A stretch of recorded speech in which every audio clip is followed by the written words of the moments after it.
Welcome, dear listener, to another journey through the quieter corners of history.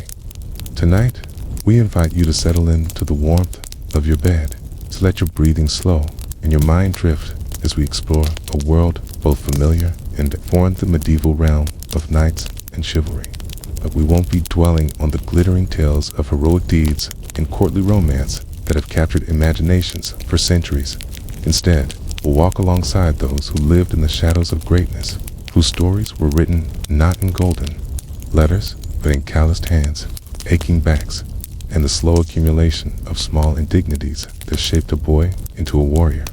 While you're getting comfortable, please subscribe and comment below where you're watching and what time it is there. Imagine, if you will, a child of 12 or 13, perhaps no older than a modern middle schooler, torn from his family's hearth and thrust into a world where honor and brutality dance hand in hand like partners in some ancient, violent ballet.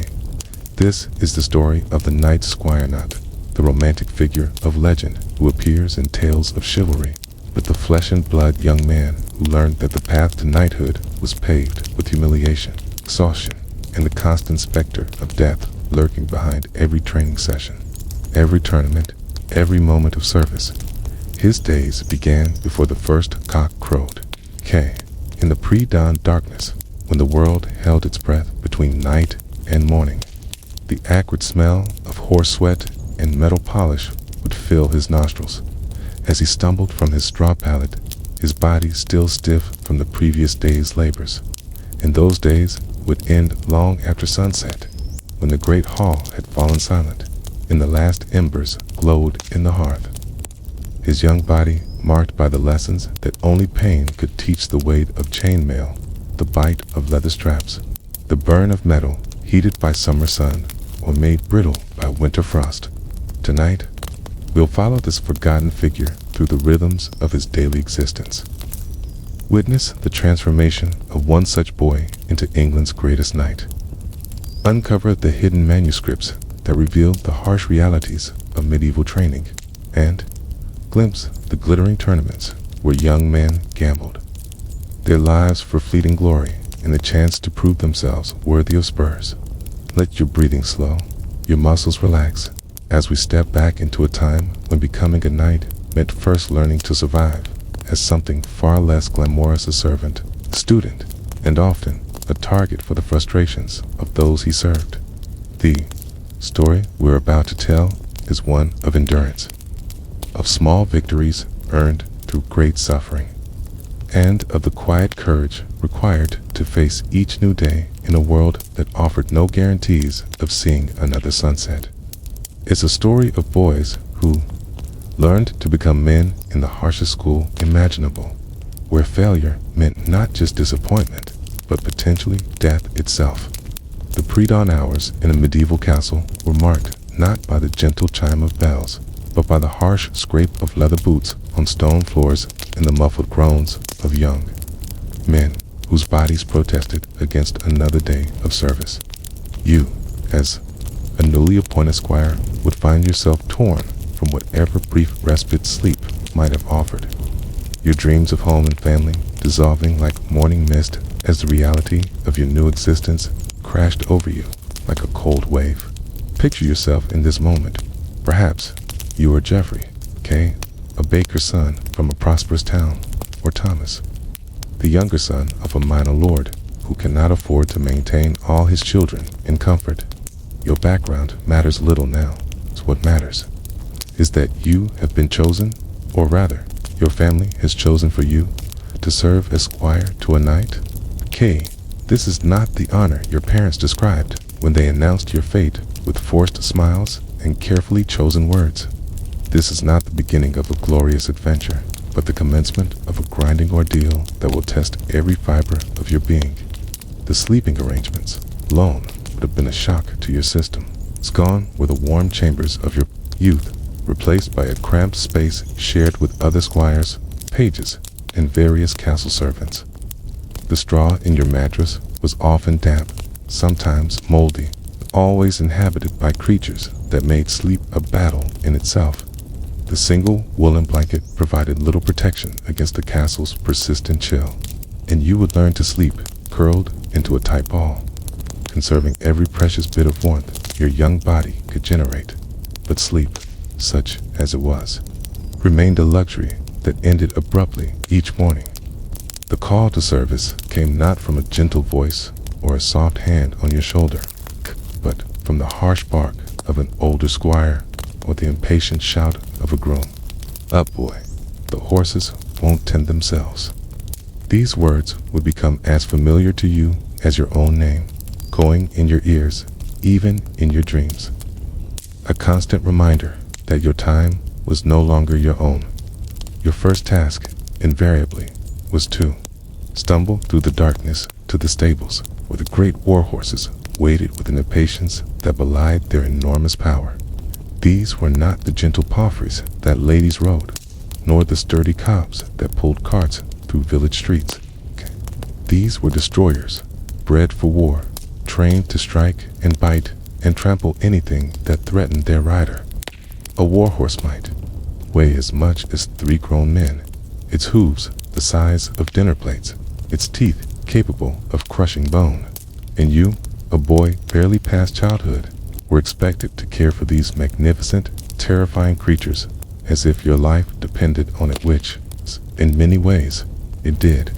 The smell of the stables would become as familiar to you as the scent of your mother's cooking once was a complex mixture of horse sweat, leather, hay, and the ever-present undertone of manure that no amount of mucking could entirely eliminate. In winter, the stables provided welcome warmth, the body heat of the great beasts, creating a microclimate that could feel almost tropical compared to the rest of the castle. In summer, however, the same space became a sweltering hell, thick with flies and the overwhelming stench of animals that had been working hard in the heat. Your hands, soft from youth and perhaps education, would quickly transform into something unrecognizable. The rough hemp of the leading ropes would leave burns across your palms, while the metal bits and buckles would scrape and cut to your fingers as you learned to handle them in the dim light of early morning. The horses themselves would test you constantly, some with gentle persistence, others with what seemed like deliberate malice. A horse might step on your foot, apparently by accident, grinding down with enough force to bring tears to your eyes. Or it might swing its massive head as you approached, catching you across the shoulder with enough force to send you sprawling in the straw. But the horses were only the beginning of your daily ordeal. Once the animals were fed, watered, and prepared for the day's activities, your attention would turn to the armor, that gleaming symbol of knighthood that, up close, revealed itself to be far more complex and demanding than any romantic tale had suggested. A full suit of plate armor might consist of dozens of individual pieces, each one requiring specific care and attention. The mail beneath the plates was particularly challenging, as each individual ring needed to be checked for damage, oiled to prevent rust, and arranged so that it would move properly when worn. The cleaning of armor was a meditation in drudgery. You would spend hours with various tools, wire brushes, leather claws, fine sand, and oils of different consistencies, working to remove not just the obvious dirt and grime, but the more insidious threats of rust and corrosion. Blood, when it appeared, presented its own unique challenges. Fresh blood could be cleaned relatively easily.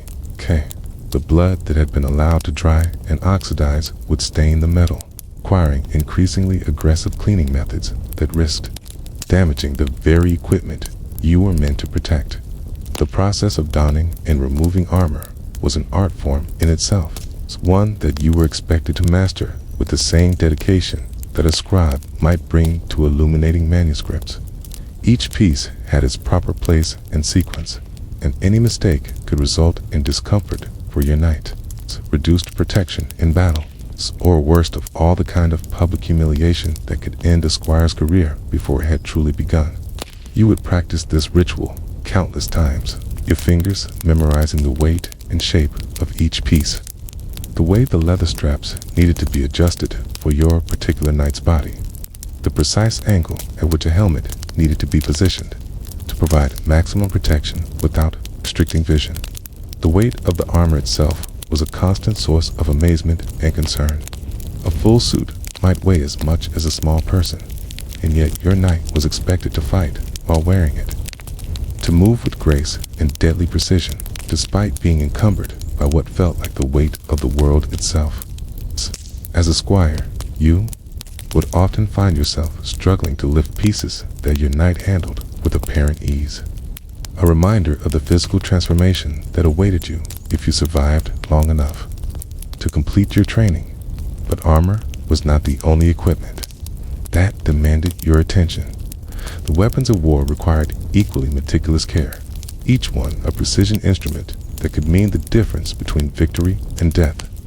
Swords needed to be sharpened to a razor's edge, their blades polished until they gleamed like mirrors, their hilts wrapped in leather that provided just the right amount of grip.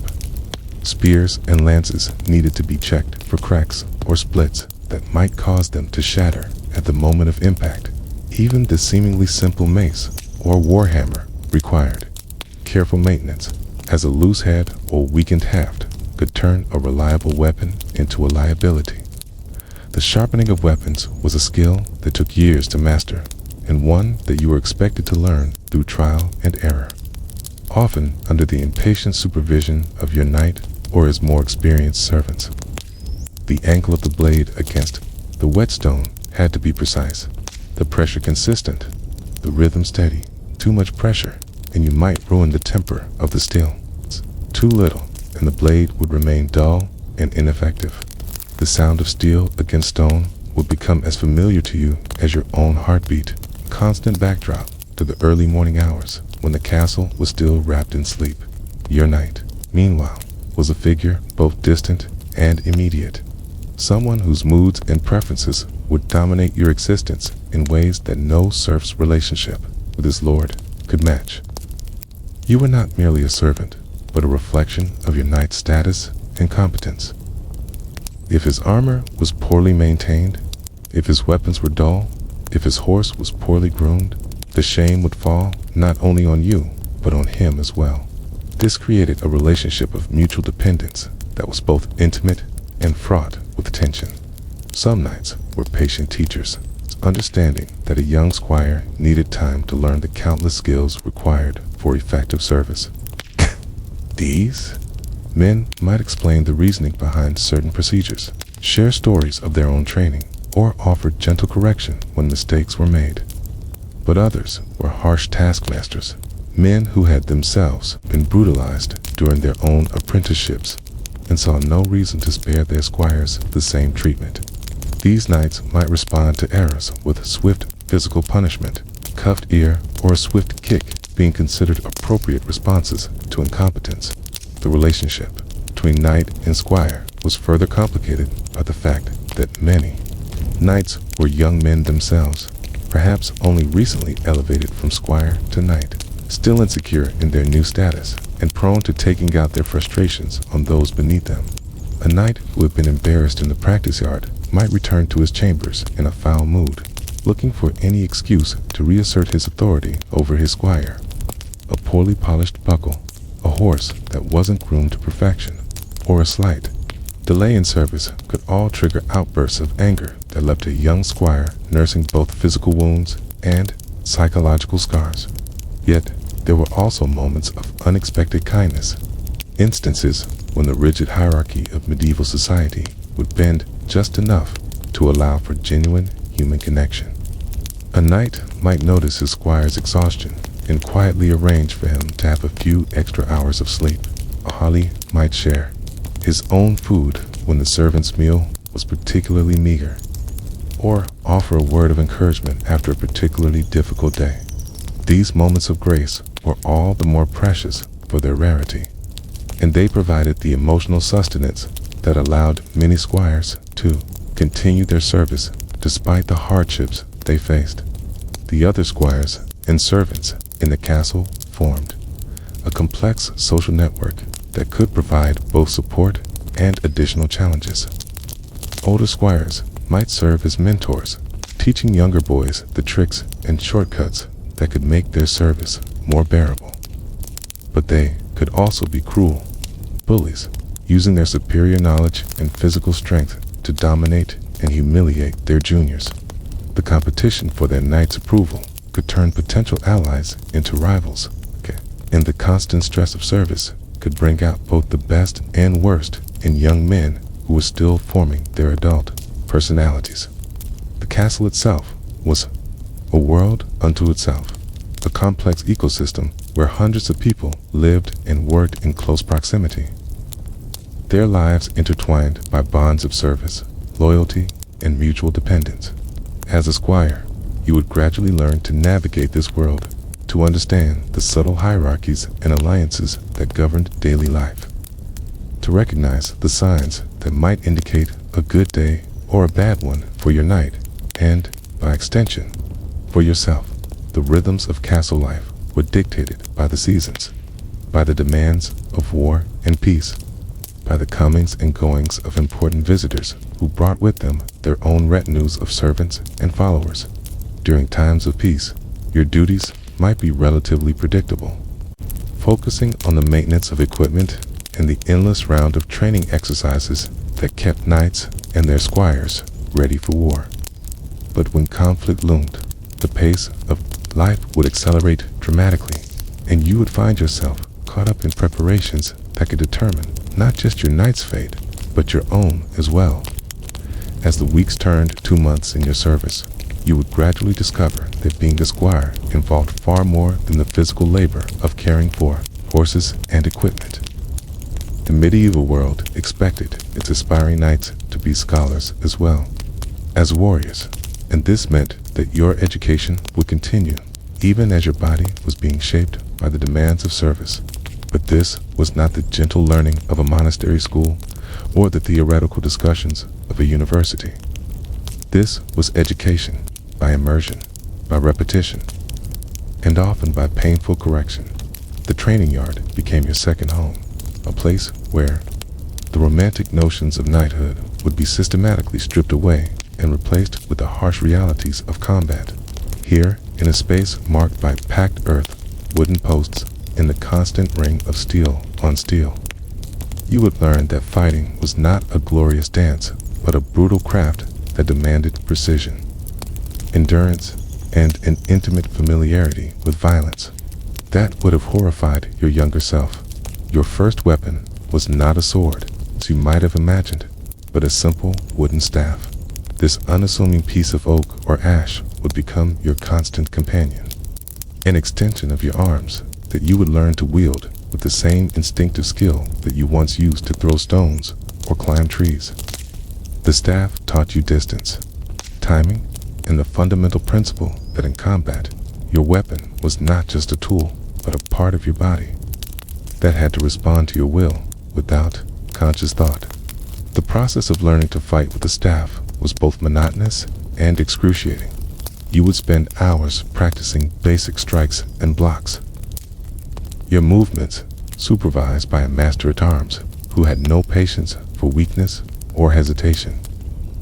The wooden weapon would leave bruises on your arms and shoulders, welts that would fade only to be replaced by new ones as you progressed through increasingly complex sequences of attack and defense.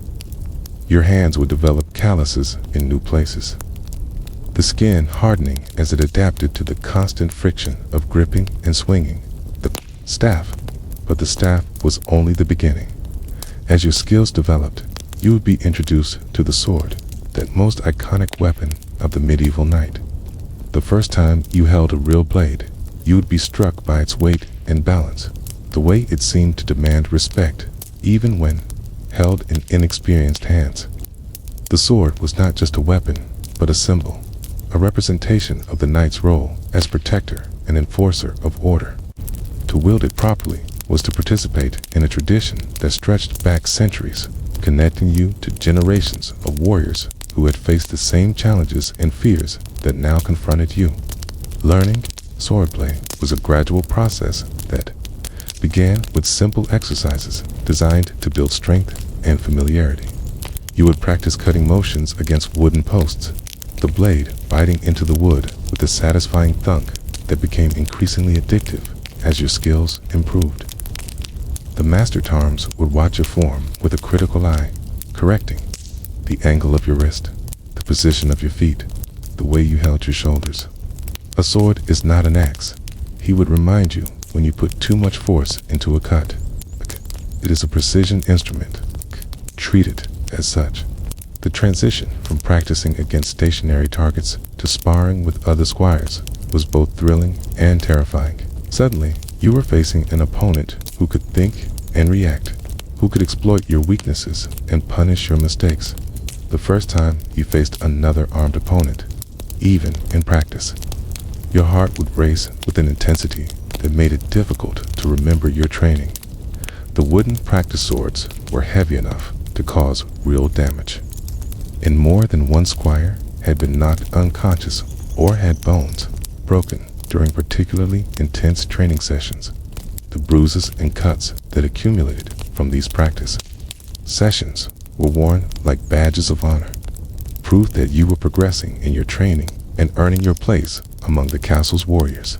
But they also served as constant reminders of your mortality, evidence that the gap between practice and real combat was not as wide as you might have hoped. Every blow that landed, every moment when your guard was down, was a lesson in the consequences. A failure that would serve you well when the stakes were not just pride, but life itself. Your education extended beyond the purely physical aspects of combat. A knight was expected to be able to read and write, to understand the complex web of obligations and loyalties that governed medieval society, and to conduct himself with a dignity appropriate to his station.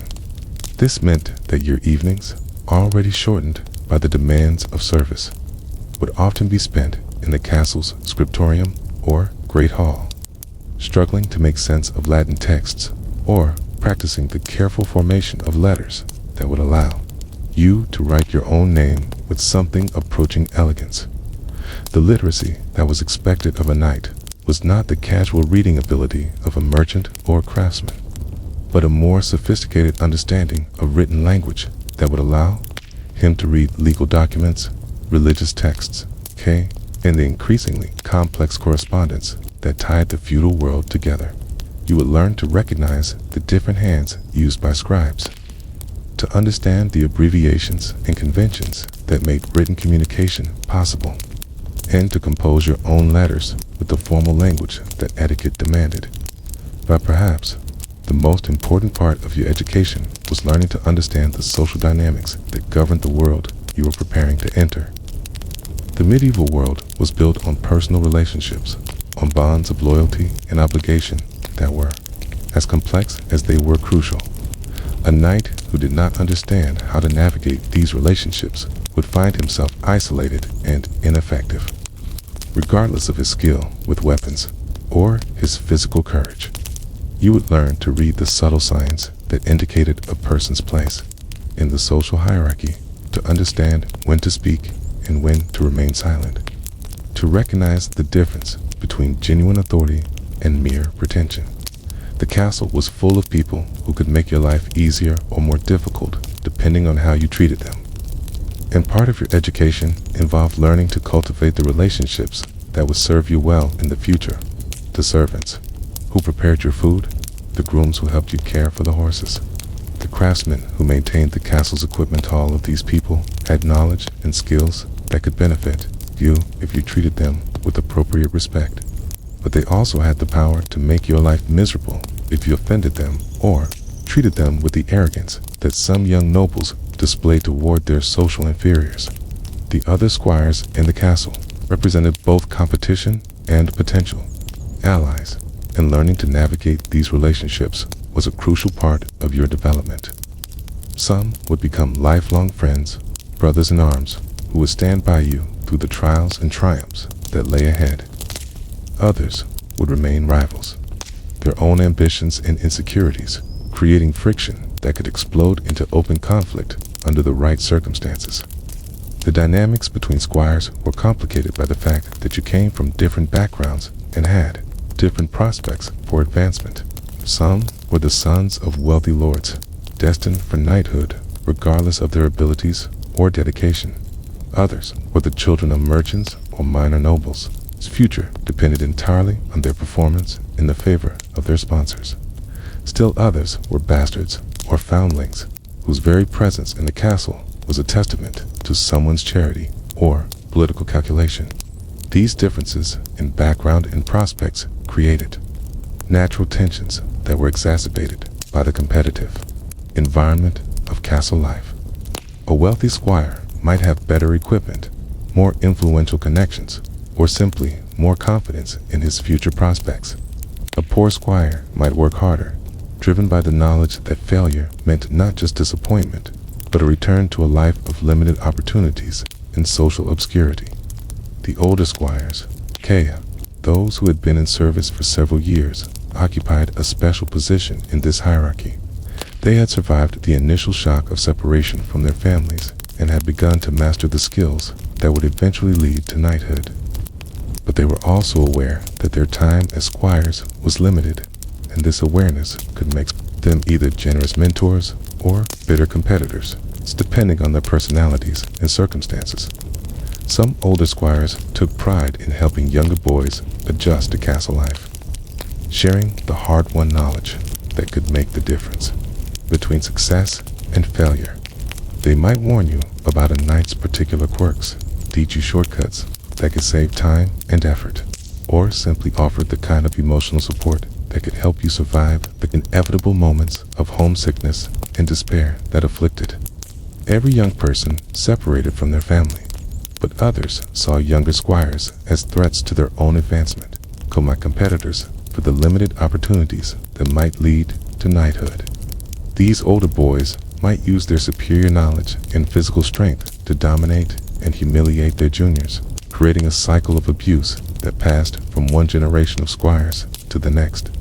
The knights themselves were the ultimate arbiters of this complex social world, their favor or disfavor capable of transforming a squire's prospects overnight.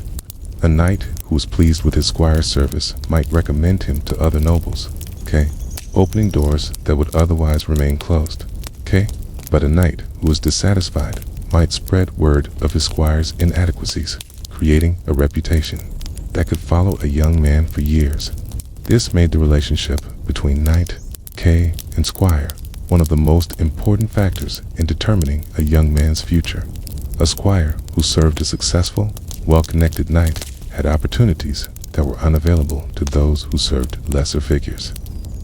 But success brought its own challenges, as the expectations placed on the squires of prominent knights were correspondingly higher. The physical demands of service never diminished, but they evolved as you grew stronger and more skilled. The armor that had once seemed impossibly heavy became manageable, then familiar, then almost comfortable. The weapons that had once felt clumsy in your hands became extensions of your will, responding to your intentions with the precision that only came from countless hours of practice. But with increased competence came increased responsibility. You might be trusted to carry messages between knights, to participate in hunts or other activities that required both skill and discretion, or to represent your knight in minor matters that required someone who understood the complex protocols of medieval life. These new responsibilities brought new opportunities for both advancement and failure. A squire who handled a delicate diplomatic mission with skill might find himself entrusted with more important tasks, while one who made a serious mistake might find his prospects damaged to beyond repair. The margin for error was always small, and the consequences of failure were always severe. The seasonal rhythms of castle life provided the framework for this ongoing education. Spring brought the campaigning season, when knights and their retinues would leave the castle to participate in the endless conflicts that characterized medieval political life. Summer was a time of intense activity, when the demands of war were balanced against the need to maintain the agricultural systems that fed the castle's inhabitants.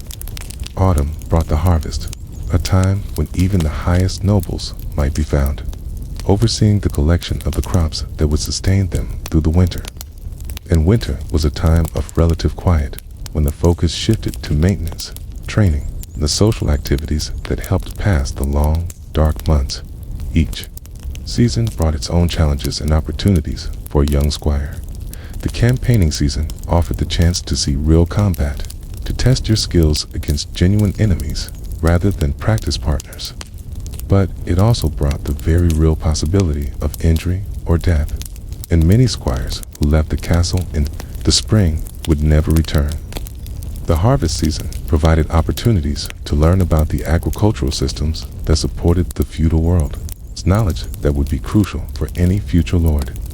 Winter offered time for intensive training and study, but also the psychological challenges of confinement and the constant proximity to the same people day after day. Through all of these experiences, he would slowly begin to understand that being a squire was not just preparation for knighthood, but a complete transformation of your identity. The boy who had arrived at the castle, homesick and overwhelmed, would gradually be replaced by a young man who understood violence, who could navigate complex social relationships, and who had begun to develop the skills and mindset that would allow him to function as a medieval knight. But this transformation came at a cost. The innocence of childhood was stripped away, placed by a hard-won understanding of the world's cruelties and complexities. The gentle idealism that might have characterized your early dreams of knighthood was replaced by a more realistic understanding of what it meant to be a warrior in a world where violence was not just common, but necessary. The process was not always conscious or deliberate. You might not realize how much you had changed until you encountered someone from your past, a family member, perhaps, or a childhood friend who reminded you of the person you had once been. The contrast could be jarring, a reminder of the distance you had traveled and the price you had paid for your education in the arts of war and statecraft. The true education of a squire was written not in books or spoken in lectures, but carved into flesh and bone through the accumulated weight of countless small violences. If the first months of service had stripped away your illusions about the glamour of knighthood, the years that followed would teach you that survival itself was a skill that required constant practice and vigilance. The castle might protect you from external enemies, but within its walls lurked dangers that were no less real for being familiar. The training yard, which had initially seemed like a place of learning and growth, revealed itself over time too. Be a carefully controlled arena of brutality where young men learned to inflict and endure pain with equal facility. The wooden swords that had once seemed merely heavy now felt like instruments of torture in the hands of opponents who had learned to use them with surgical precision. A blow to the ribs could leave you gasping for breath for minutes. A strike to the head could send you to your knees, vision swimming with dark spots that warned of unconsciousness hovering just beyond reach. But perhaps more disturbing than the physical pain was the gradual realization that you were learning to enjoy it. Not the pain itself, but the power that came with being able to inflict it on others. The first time you landed a solid blow on another squire, watching him stagger backward with shock and hurt written across his face, you felt a surge of satisfaction that was both exhilarating and deeply unsettling. This was what it meant to be dangerous, to possess the ability to impose your will on others through the simple application of controlled violence. The Master Tarms, who supervised these training sessions, was a man whose body told the story of a lifetime spent in service to violence. His hands were gnarled from gripping weapons, his face scarred from blows that had found their mark despite his skill, his movements marked by the subtle hitches and compensations that spoke of old injuries, imperfectly healed. He watched the squires under his charge with the dispassionate eye of a craftsman evaluating his raw materials, noting strengths to be developed and weaknesses to be eliminated. Under his guidance, he learned that fighting was not about strength alone, though strength certainly mattered. It was about timing, distance, and the ability to read an opponent's intentions in the subtle shifting of weight. The direction of a glance, the tension in shoulders preparing to strike. You learned to recognize the signs that preceded an attack, the the small tells that could give you the fraction of a second needed to block, dodge, or counterattack. The lessons were reinforced through repetition that bordered on the obsessive. You would practice the same sequence of movements hundreds of times, your muscles developing the memory that would allow you to react without conscious thought when the time came for real combat.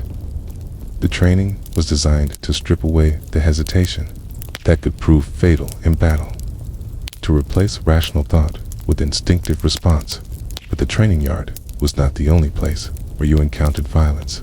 The castle itself was a microcosm of the larger world, a place where conflicts arose from the friction of personalities forced into close proximity, where disputes over precedence or insults to honor could escalate into physical confrontations with startling speed.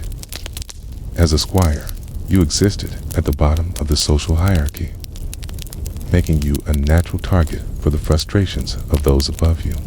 The other squires could be particularly cruel in their treatment of newcomers or those they perceived as weak.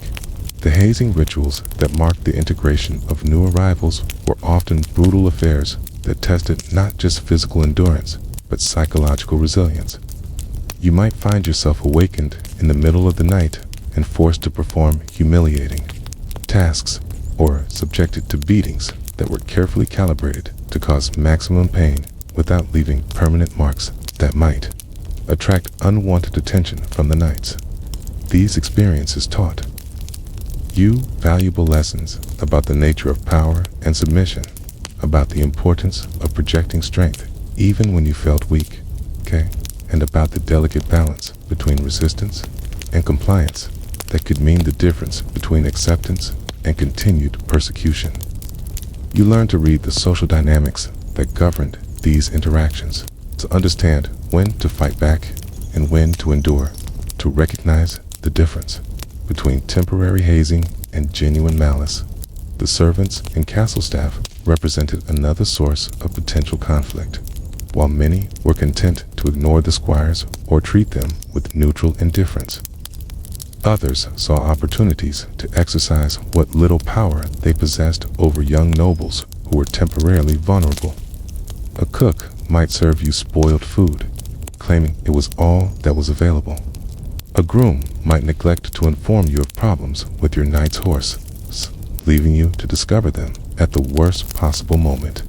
A chambermaid might accidentally spill something on equipment you had spent hours cleaning. These small acts of sabotage taught you to be constantly vigilant, to check and double-check everything that might affect your knight's comfort or effectiveness. They also taught you the importance of treating everyone with at least basic courtesy, as today's servant might tomorrow find himself in a position to help or harm you in ways you could not predict. The physical demands of daily life in the castle would gradually reshape your body in ways that were both obvious and subtle. The constant lifting and carrying of heavy equipment built muscle in your arms and shoulders, while the long hours spent on horseback developed the leg strength and balance that were essential for mounted combat. Your hands, once soft and unmarked, became tools themselves, hardened by work and scarred by the inevitable accidents that befell anyone who worked regularly with sharp objects and powerful animals. But the changes went deeper than mere muscle and callus. Your senses became more acute, attuned to the subtle variations in sound and movement that might signal danger or opportunity. You learned to sleep lightly, ready to wake at the first sign of trouble. Your reflexes quickened, trained by countless hours of practice, to respond to threats with a speed that could mean the difference between life and death. The diet of castle life was designed to build strong bodies, but it was often monotonous and sometimes inadequate. The staples were bread, porridge, and ale, supplemented by whatever meat, vegetables, or dairy products were available depending on the season and the castle's prosperity. During times of plenty, the food might be abundant and varied. During times of scarcity, portions would shrink and quality would decline, teaching you to appreciate every meal and to understand the intimate connection between political stability and personal comfort. The shared meals in the Great Hall were important social occasions that reinforced the hierarchies and relationships that governed castle life. Where you sat, what you were served, okay, and how you conducted yourself during these meals all sent messages about your status and prospects.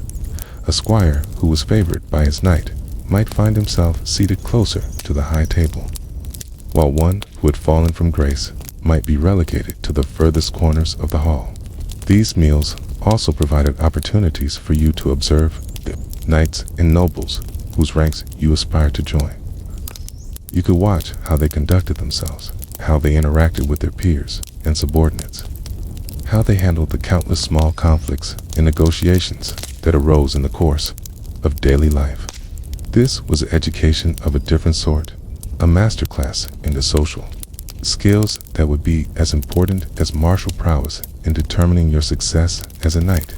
The entertainment that accompanied these meals, the songs of traveling minstrels, the performances of acrobats and jesters, the recitation of epic poems provided glimpses of the larger world beyond the castle walls. These performers brought news from distant courts, stories of great deeds and terrible disasters, and most importantly for you, tales of knights who had achieved the kind of fame and fortune that you hoped to win for yourself. But these stories also served as cautionary tales, reminders of how quickly fortune could change and how many promising young knights had met untimely ends through bad luck, poor judgment, or simple misfortune. For every tale of triumph, there were dozens of stories of failure, of promising careers cut short by injury, disgrace, or death. These stories served as constant reminders of the risks you were preparing to face and the uncertain nature of the path you had chosen. The religious life of the castle provided another dimension to your education, though one that could be difficult to reconcile with the violence that dominated so much of your training. The chapel services that punctuated the daily routine offered moments of peace and reflection that stood in stark contrast to the brutal realities of medieval life. The priests who led these services preached of mercy, forgiveness, and the sanctity of life, values that seemed almost impossibly idealistic in a world where survival often depended on your willingness to kill. Yet these religious teachings were not merely abstract philosophy, but practical guidance for navigating the moral complexities of medieval life. The concept of a just war provided a framework for understanding when violence was morally acceptable. The ideal of chivalry offered a code of conduct that could elevate warfare from mere brutality to something approaching nobility. The promise of divine judgment reminded you that your actions had consequences that extended beyond the immediate results of success or failure. The seasonal campaigns that took you beyond the castle walls provided the ultimate test of everything you had learned during your years of service. These expeditions might last for weeks or months, during which you would be constantly on the move, sleeping on the ground, eating whatever food could be foraged or carried, and facing the very real possibility of encountering enemy forces who would show no mercy to capture squires. The first time you rode to war, the excitement you felt would be tempered by a growing awareness of your own mortality. The weapons you carried were no longer practice tools, but instruments designed to kill and maim. The armor you wore was not just heavy metal, but the thin barrier that stood between you and death. The horse beneath you was not just a means of transportation, but a partner whose speed and intelligence might determine whether you lived to see another sunrise. The realities of campaign life were harsh, even when no fighting occurred. The simple logistics of moving large numbers of men and horses across medieval landscapes presented constant challenges. Roads were often little more than muddy tracks that became impassable in bad weather. Rivers had to be forded at points where the current might sweep away unwary travelers. Food and water had to be carefully rationed to ensure that supplies lasted until the next opportunity for resupply. The nights were particularly difficult, as you tried to find rest while remaining alert for signs of enemy activity. The sounds of the countryside, the rustle of small animals moving through underbrush, the call of night birds, the whisper of wind through trees, took on ominous significance and filtered through the awareness that hostile forces might be nearby. Sleep became a luxury that had to be balanced against the need for vigilance, and many nights you would find yourself dozing fitfully while listening for the sounds that might herald an attack. When combat finally came, it bore little resemblance to the controlled practice sessions of the training yard. Real battles were chaotic affairs where the careful techniques you had spent years mastering could be forgotten in moments of panic or exhaustion. The noise was overwhelming. The clash of metal on metal, the screams of wounded men and horses, the shouted commands that were often lost in the general din. The confusion was complete as formations broke apart and individual combats erupted throughout the battlefield. Your first real fight would likely be a brief, terrifying encounter that left you shaking with adrenaline and surprise at your own survival. The opponent you faced might be another young man like yourself, equally frightened and equally determined to live through the next few minutes. The violence, when it came, would be sudden and decisive, settled not by superior skill, but by luck, desperation, or the intervention of others. The aftermath of battle brought its own lessons, as you helped care for the wounded and dealt with the bodies of the dead. The reality of death, stripped of romance and ceremony, was a stark reminder of the stakes involved in the life you had chosen. The sight of young men who had been alive and vital just hours before, now reduced to still forms that would never again laugh or speak or dream, drove home the fragility of existence in ways that no amount of training could convey. Yet, perhaps the most disturbing aspect of these experiences was how quickly you adapted to them. The first death you witnessed might haunt your dreams for weeks, but by the 10th or 20th, you found yourself able to step over bodies with barely a thought. The screams of the wounded became background noise that you learned to ignore while focusing on your own survival. The sight of blood became as commonplace as the sight of mud or dust. This adaptation was necessary for your survival, but it came at a cost to your humanity that you were only beginning to understand. The boy who had arrived at the castle years before, innocent and eager to begin his adventure, was being systematically replaced by someone harder, more dangerous, and perhaps more necessary for the world he inhabited. Whether this transformation represented growth or loss was a question that would follow you for the rest of your life, assuming you lived long enough to contemplate such philosophical concerns. The letters you might occasionally receive from home served as painful reminders of the distance you had traveled, both physically and emotionally, from your origins. News of births, deaths, marriages, and other family events seemed to come from another world. One were the concerns that dominated your daily existence. The maintenance of weapons, the care of war horses, the endless preparation for violence were utterly foreign. Your responses to these letters, when you had time and opportunity to write them, must have seemed equally strange to your family, as filled as they necessarily were with references to experiences they could not share or understand. The realization that you were becoming a stranger to your own family was one of the most profound losses of your transformation from boy to warrior. The people who had known you longest and loved you most were gradually becoming unable to relate to the person you were becoming. This isolation was perhaps the hardest lesson of all, the understanding that the path you had chosen was one that led away from the comfortable certainties of childhood and toward an adult world, where survival often depended on your willingness to do things that your younger self would have found unthinkable. Yet, for all its hardships, the life of a squire was not without its rewards.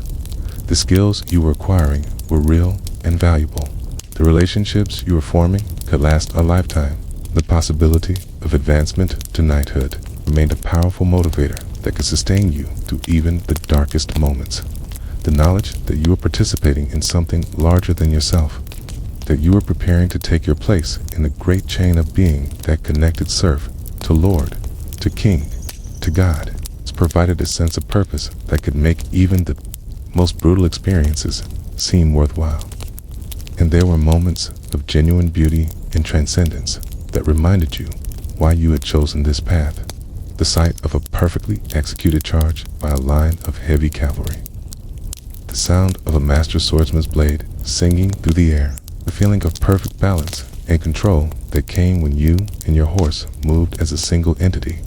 These experiences offered glimpses of the ideals that had drawn you to knighthood in the first place. Reminders that even in a world of casual violence and constant struggle, there was still room for excellence, honor, and grace. In the year 1147, in the manor of Hampstead Marshall in Berkshire, a boy was born who would come to embody both the brutal realities and the transcendent possibilities of medieval knighthood. William Marshall entered the world as the fourth son of John Marshall, a minor nobleman whose loyalty to the Empress Matilda during the Civil War, known as the Anarchy, had placed his family in a precarious position. The England into which young William was born was a land torn by conflict, where loyalty was a commodity that could be bought and sold, and where a man's survival often depended on his ability to navigate the treacherous currents of political allegiance. The circumstances of William's birth were hardly auspicious. As a fourth son, he could expect little inheritance from his father's modest holdings. The law of primogeniture meant that his eldest brother would inherit the family lands, leaving William and his other brothers to make their own way in the world, in the rigid hierarchy of medieval society. This meant that William's future depended entirely on his ability to win favor through service, to prove himself worthy of the patronage that could elevate him from obscurity to prominence. But perhaps, more significantly, William's early years were shaped by an event that would have profound implications for his understanding of loyalty, honor, and the terrible costs of political miscalculation. When William was only 6 years old, his father found himself besieged in Newbury Castle by the forces of King Stephen. In a desperate attempt to buy time for relief to arrive, John Marshall agreed to a temporary truce, offering his youngest son as a hostage to guarantee his good faith during the negotiations. The custom of exchanging hostages was a common practice in medieval warfare, a way of ensuring that agreements would be honored and that neither side would resort to treachery during delicate negotiations. But it was also a practice that revealed the harsh realities of a world where children were often treated as political pawns, their lives subordinated to the larger games of power and ambition played by their elders. What happened next would become one of the defining stories of William's life, though whether he remembered the events himself or learned of them later from others remains unclear. When John Marshall's reinforcements arrived and he prepared to break the truce and continue his resistance, King Stephen's supporters demanded that he surrender or watch his son be executed. A coup. The ultimatum was stark and uncompromising. Yield the castle or see young William hanged before its walls. John Marshall's response has echoed through the centuries as either a demonstration of remarkable strategic calculation or shocking callousness, depending on one's perspective. He reportedly declared that he cared little for the boy's fate, as he still had the hammer and anvil to forge more sons.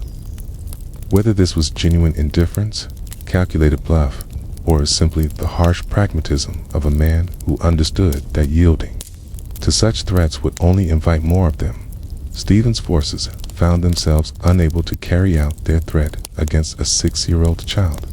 Young William, seemingly oblivious to the deadly game being played around him, reportedly spent his time in the enemy camp playing with the knight's equipment and treating the whole affair as an adventure. The story goes that when one of Stephen's knights threatened to hurl him from a trebuchet, William examined the siege engine with the curiosity of a child fascinated by machinery, asking questions about how it worked rather than cowering in fear. This early brush with death may have planted the seeds of the remarkable courage that would later characterize William's approach to conflict, whether through some innate fearlessness or the simple inability of a 6-year-old to fully comprehend the danger he faced. William emerged from this experience with an apparent immunity to intimidation that would serve him well in the violent world he was destined to inhabit. The siege of Newbury eventually ended without harm coming to the young hostage. But the experience had lasting consequences for William's understanding of the world he lived in. He had learned early that loyalty was a complex virtue that sometimes demanded terrible choices. That the bonds between parent and child could be subordinated to larger political considerations.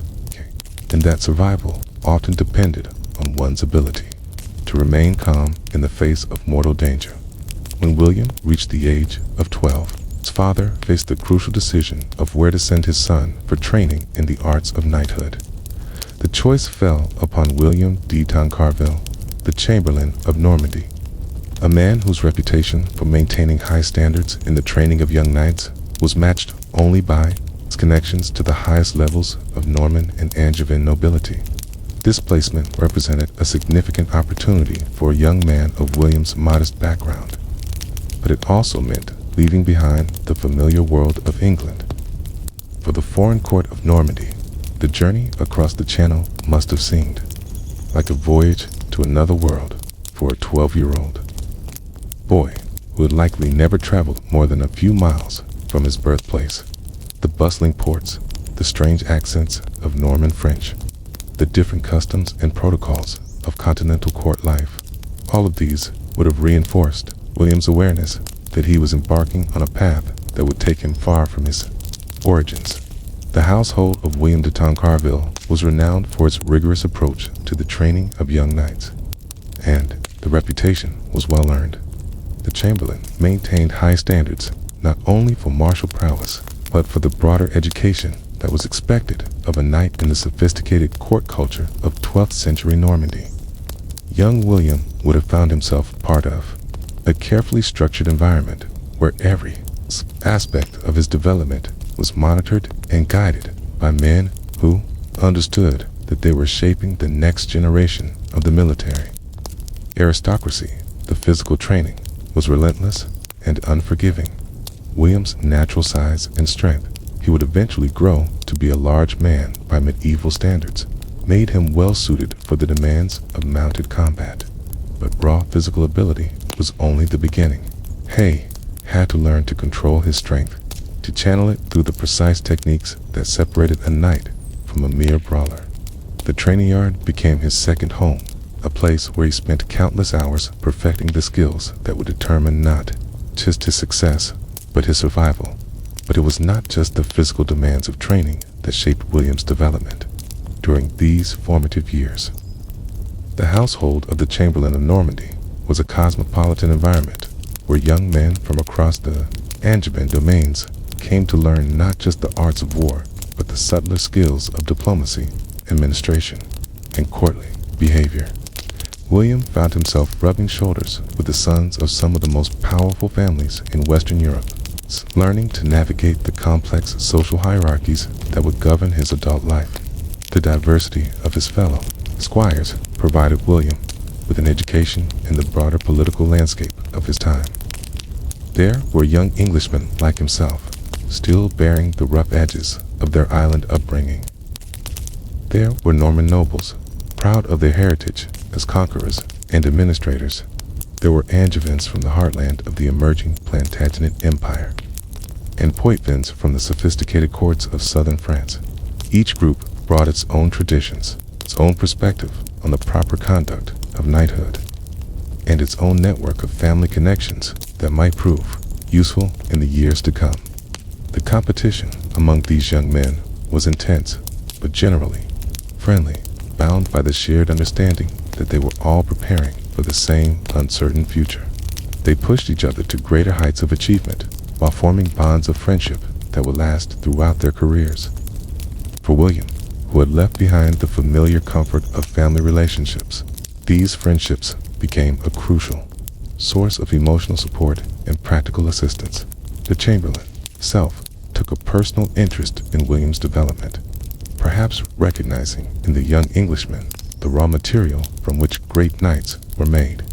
William de Tonncarville was a man who had served kings and emperors, who understood the delicate balance between loyalty and self-interest that governed the careers of successful knights. His guidance went far beyond the technical aspects of combat, training to encompass the broader strategic thinking that could make the difference between a long, prosperous career and an early, inglorious death.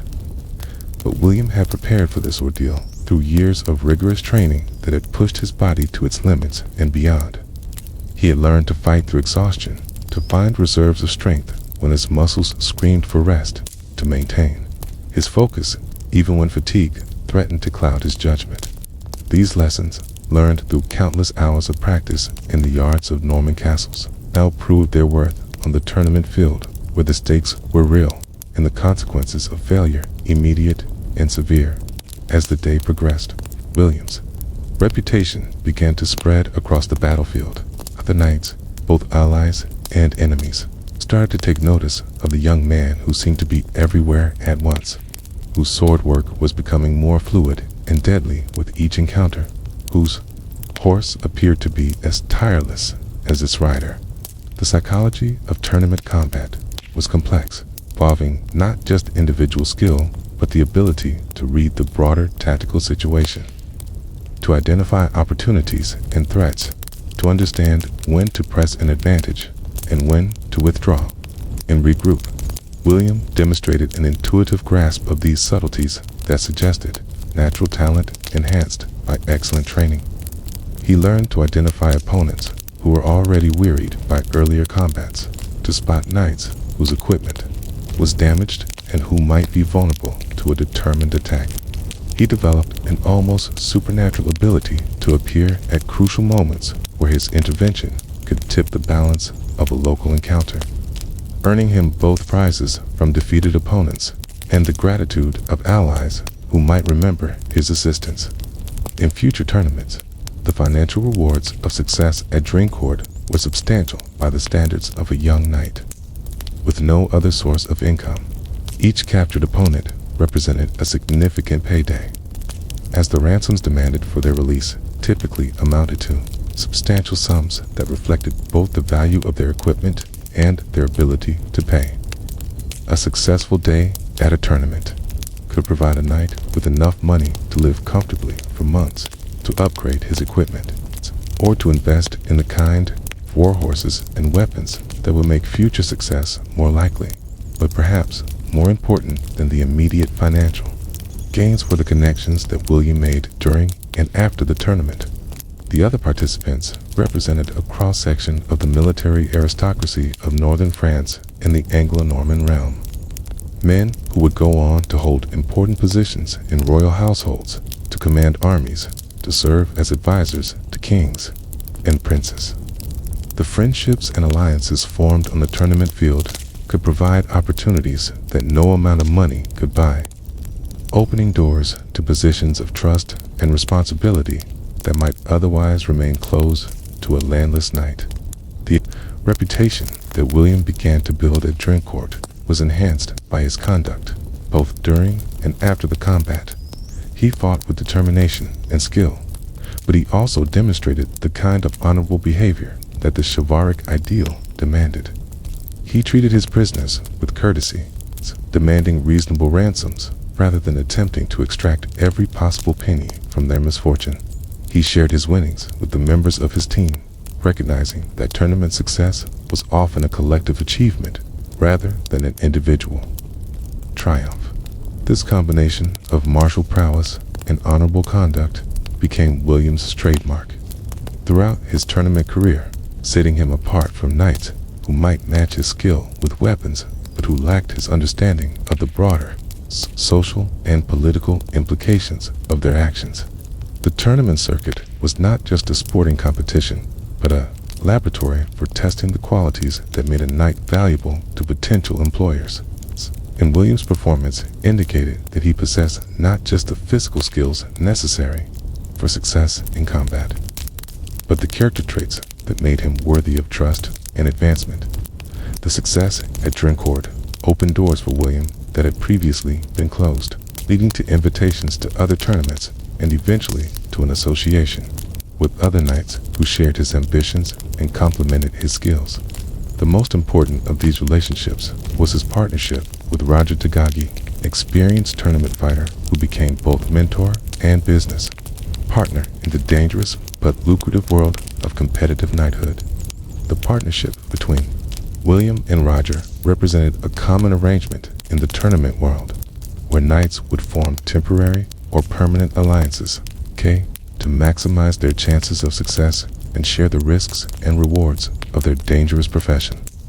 Roger brought experience and connections to the partnership, while William contributed youth, strength, and an increasingly formidable reputation. Together, they formed a team that could compete effectively against the established champions of the tournament circuit while providing mutual support and protection in an environment where a single mistake or a moment of bad luck could end a career or a life. The tournaments that William and Roger attended took them across the breadth of northern France, from the borders of Flanders to the valleys of the Loire, participating in a circuit that had become an essential part of the social and military culture of the 12th century. Each event brought new challenges and opportunities, new opponents to test their skills against, and new chances to enhance their reputations and increase their wealth. The summons that would transform William Marshall from a successful tournament knight into a figure of genuine political importance came in 1170.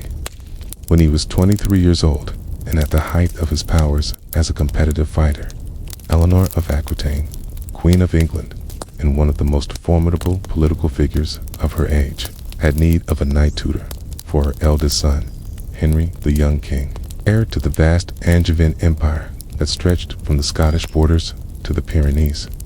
The choice of William for this crucial position was no accident, but the result of careful consideration by a woman whose survival in the treacherous world of 12th century politics had depended on her ability to judge character and identify talent. Eleanor's decision to entrust her son's military education to a landless knight with no family connections to the royal court was remarkable for its departure from the usual patterns of royal patronage. Traditionally, such positions went to members of established noble families, men whose loyalty was guaranteed by extensive landholdings and whose competence was assumed rather than proven. But Eleanor had apparently concluded that what her son needed was not another courtier seeking advancement through flattery and political maneuvering, but a genuine warrior whose skills had been tested in the most demanding arena available to medieval knights. The appointment represented a calculated risk for both parties. For William, it offered the opportunity he had been working toward throughout his tournament career, chance to enter the inner circles of royal power where real advancement was possible. But it also meant leaving behind the relatively straightforward world of tournament competition, where success was measured by clearly defined criteria, for the murky realm of court politics, where a single misstep could lead to disgrace or worse, till for the royal family. Particularly for Eleanor, the choice of William as tutor to the heir apparent represented a bet on character over pedigree, a decision to prioritize proven competence over traditional qualifications. The young king would need more than ceremonial instruction in the forms of knighthood. He would require genuine military education from someone who understood the realities of combat and could prepare him for the challenges that awaited the future ruler of the Angevin Empire.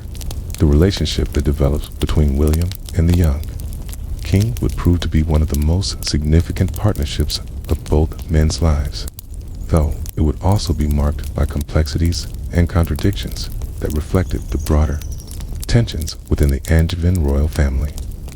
Henry the young king was a figure of considerable promise, but also of tragic limitation. A prince who possessed many of the qualities necessary for effective kingship, but who was ultimately destroyed by circumstances largely beyond his control. The young prince was intelligent, charismatic, and naturally gifted in the arts of war and statecraft that were essential for medieval rulers. He had inherited his mother's political instincts and his father's energy, and he possessed the kind of personal magnetism that could inspire loyalty and devotion in those who served him. But he had also inherited the family's tendency toward internal conflict, and he lived in the shadow of a father whose achievements were so vast and whose personality was so dominant that carving out an independent identity seemed almost impossible. William's role as the young king's tutor extended far beyond simple military instruction, encompassing the full range of skills and knowledge that a future ruler would need. This meant not only training in weapons and tactics, but education in the complex web of relationships that held the Angevin Empire together. Instruction in the delicate art of managing competing interests and conflicting loyalties, and guidance in the subtle skills of diplomacy and negotiation that could prevent conflicts that military force alone could not resolve. The curriculum that William developed for his royal pupil reflected his own hard-won understanding of the realities of medieval political life. Physical training remained important, but it was balanced by instruction in reading and writing, in the legal traditions that governed feudal relationships, and in the practical skills of administration that were essential for effective governance. The young king needed to understand not just how to fight, but how to inspire others to fight for him. Not just how to command, but how to earn the loyalty that made command effective. The tournament circuit continued to play a role in the young king's education, but now these events served a different purpose than they had for William in his earlier career, where William had participated as a landless knight seeking to make his fortune. The young king attended tournaments as a prince whose presence elevated the status of the events and whose performance was scrutinized by observers looking for signs of strength or weakness in the heir to the throne. These royal tournament appearances required careful choreography to balance the need for the prince to demonstrate his martial prowess against the political risks of defeat or injury. William's experience and reputation provided crucial support during these events, as his presence in the young king's retinue served both as a guarantee of the prince's safety and as a demonstration of his ability to attract and retain the service of genuinely accomplished knights. The relationship between tutor and pupil evolved over time from a formal instructional arrangement to something approaching genuine friendship, though it remained complicated by the vast differences in their social positions and ultimate destinies. William's loyalty to the young king was absolute, but it was also informed by a realistic understanding of the prince's strengths and weaknesses, his potential for greatness, and his vulnerability to the political forces that surrounded him. The young prince's greatest asset was perhaps his ability to inspire devotion in those who served him. Unlike his father, whose relationships with subordinates were often marked by calculation and suspicion, the young king possessed a genuine warmth and charisma that made people want to serve him well. William was not immune to this charm, and his service to the prince was motivated by personal affection as well as professional duty. But the young king's charm was also his weakness, as it masked a tendency toward impulsiveness and poor judgment that would ultimately prove fatal to his ambitions. He was easily influenced by flatterers and schemers who understood how to manipulate his desire for approval and his resentment of his father's dominance.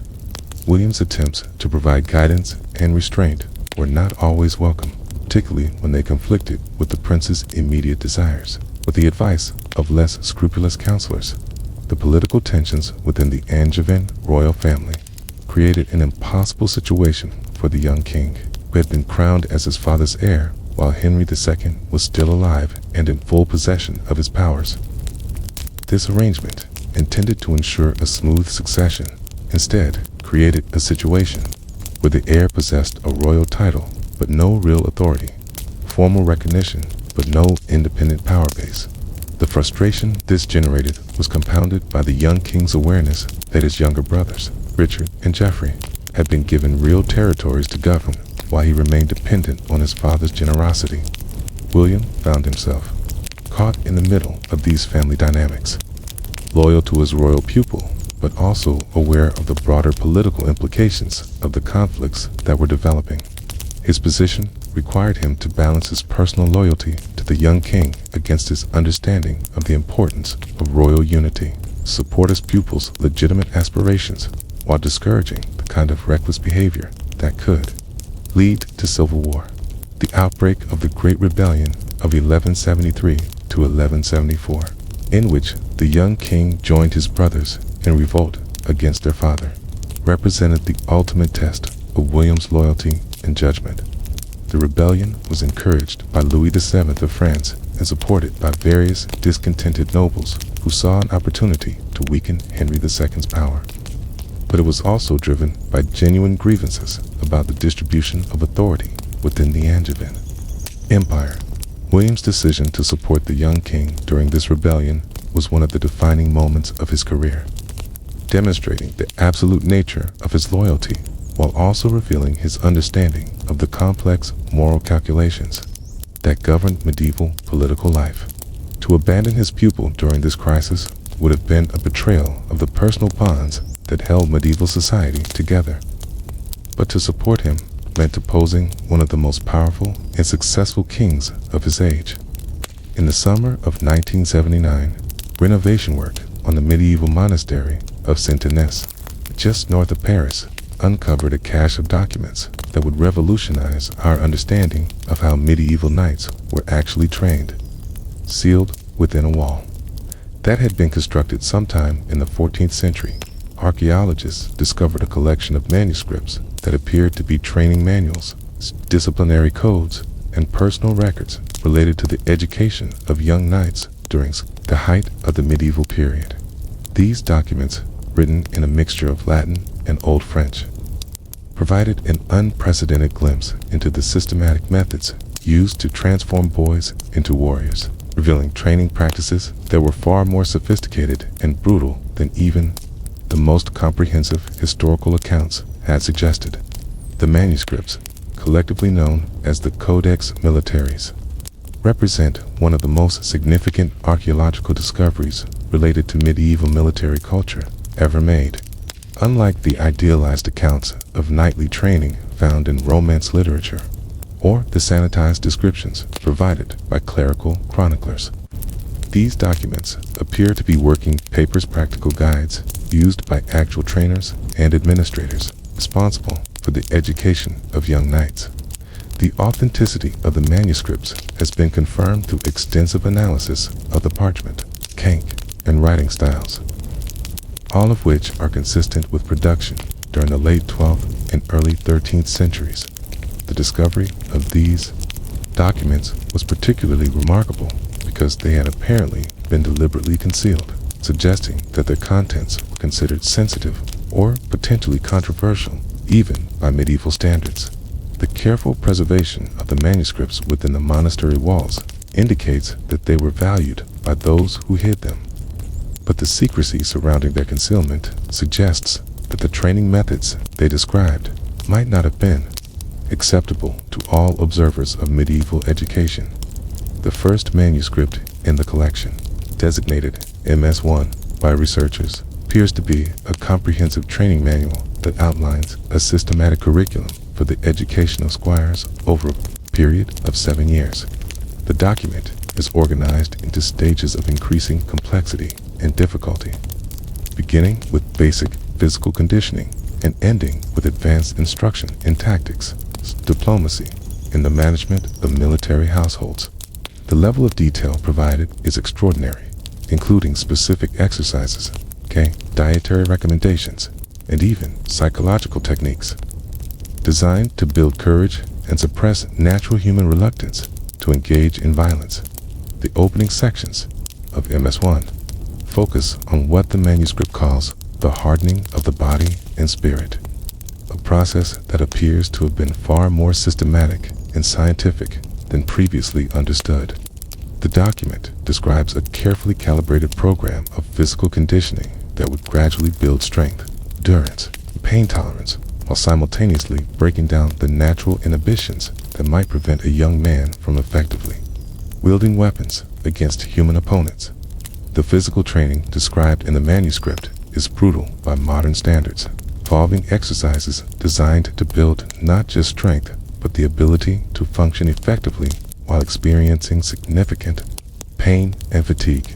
Squires were apparently required to fight with wooden weapons while carrying heavy stones, to practice sword forms while standing in ice-cold streams, and to engage in hand-to-hand combat exercises that were specifically designed to inflict controlled but genuine injury. The document notes that the body that has not known pain cannot be trusted in battle, suggesting that the deliberate infliction of suffering is considered an essential part of military education. The psychological conditioning described in the manuscripts is perhaps even more disturbing than the physical training.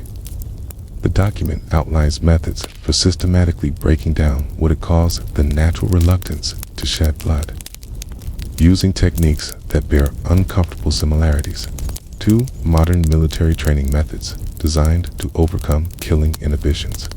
Young squires were apparently subjected to experiences designed to desensitize them to violence, including forced observation of executions, participation in the slaughter of animals, and exposure to increasingly realistic combat scenarios. One particularly revealing section of MS-1 describes what the manuscript calls the ceremony of the first blood. It's an apparently formal ritual in which a squire would be required to kill a condemned criminal as part of his advancement to the next stage of training. The document provides detailed instructions for conducting this ceremony, including the specific prayers to be said, the type of weapon to be used, and the manner in which the killing should be performed to ensure both its educational value and its spiritual significance. The existence of such rituals suggests that medieval military education involved formal acknowledgement of the psychological transformation required to create effective warriors. The manuscript treats the ability to kill human beings not as a natural capacity, but as a skill that must be carefully developed through systematic training and practice. The detailed attention given to the psychological aspects of this training indicates a sophisticated understanding of the mental challenges involved in preparing young men for lives of sanctioned violence. Ms. 2 is the second major document in the collection, appears to be a disciplinary code outlining punishments for various infractions committed by squires during their training. The document reveals a system of justice that was harsh even by medieval standards, with penalties that range from additional physical labor to public humiliation, corporal punishment, and in extreme cases, dismissal from training with permanent marking that would make future military service impossible. The infractions described in the disciplinary code provide insight into the challenges faced by those responsible for training young knights. Many of the listed offenses relate to failure to maintain equipment, negligence in the care of horses, or inadequate performance in training exercises. But the document also reveals more serious problems, including theft, desertion, subordination, and what the manuscript euphemistically calls kana relationships between squires and their superiors. The punishments outlined in MS-2 are systematic and graduated, suggesting a careful balance between the need to maintain discipline and the recognition that young men in training would inevitably make mistakes. Minor infractions might result in additional duties or temporary restrictions on privileges, while more serious offenses could lead to physical punishment that was both painful and humiliating. The most severe penalties involved public shame and permanent marking, creating a system where the consequences of serious misconduct would follow a young man for the rest of his life. One particularly revealing aspect of the disciplinary code is its treatment of what modern observers might recognize as hazing or bullying behavior between squires of different ages and experience levels. The document acknowledges that such behavior was common and even expected, but it also establishes clear boundaries beyond which such treatment was considered unacceptable. The manuscript distinguishes between strengthening trials that were considered beneficial to a young man's development and cruel sport that served no educational purpose and could damage a squire's ability to function effectively. The third major manuscript, MS3, contains what appears to be a collection of personal records and case studies, documenting the progress of individual squires through their training. These documents provide an unprecedented glimpse into the human reality behind the systematic training methods described in the other manuscripts, revealing both the successes and failures of medieval military education through detailed accounts of specific young men and their experiences. The case studies contained in MS3 follow individual squires through their entire training period, documenting their physical and mental development, take their strengths and weaknesses, and their ultimate success or failure in achieving knighthood. The level of detail provided is extraordinary, including information about the squire's family backgrounds, their initial assessment by trainers, their performance in various exercises and tests, and their eventual disposition upon completion or termination of their training. The physical evidence of medieval knight training extends far beyond written documents. It's carved into the very bones of those who underwent this brutal education and preserved in the archaeological record of training facilities across Europe. Recent advances in forensic archaeology and bone analysis have revealed patterns of injury and physical modification that provide compelling evidence for the systematic nature of medieval military education. While excavations at castle training grounds have uncovered artifacts and structural remains that illuminate the daily reality of squire life in ways that no written account could match. The most revealing evidence comes from skeletal remains found in cemetery excavations associated with major castle sites across England, France, and the Holy Roman Empire. Analysis of bones from individuals who died during their teenage years, the prime age for squire training, has revealed consistent patterns of injury that speak to the standardized nature of medieval military education. These injuries, when mapped across multiple sites and time periods, create a clear picture of training methods that were both systematic and extraordinarily demanding.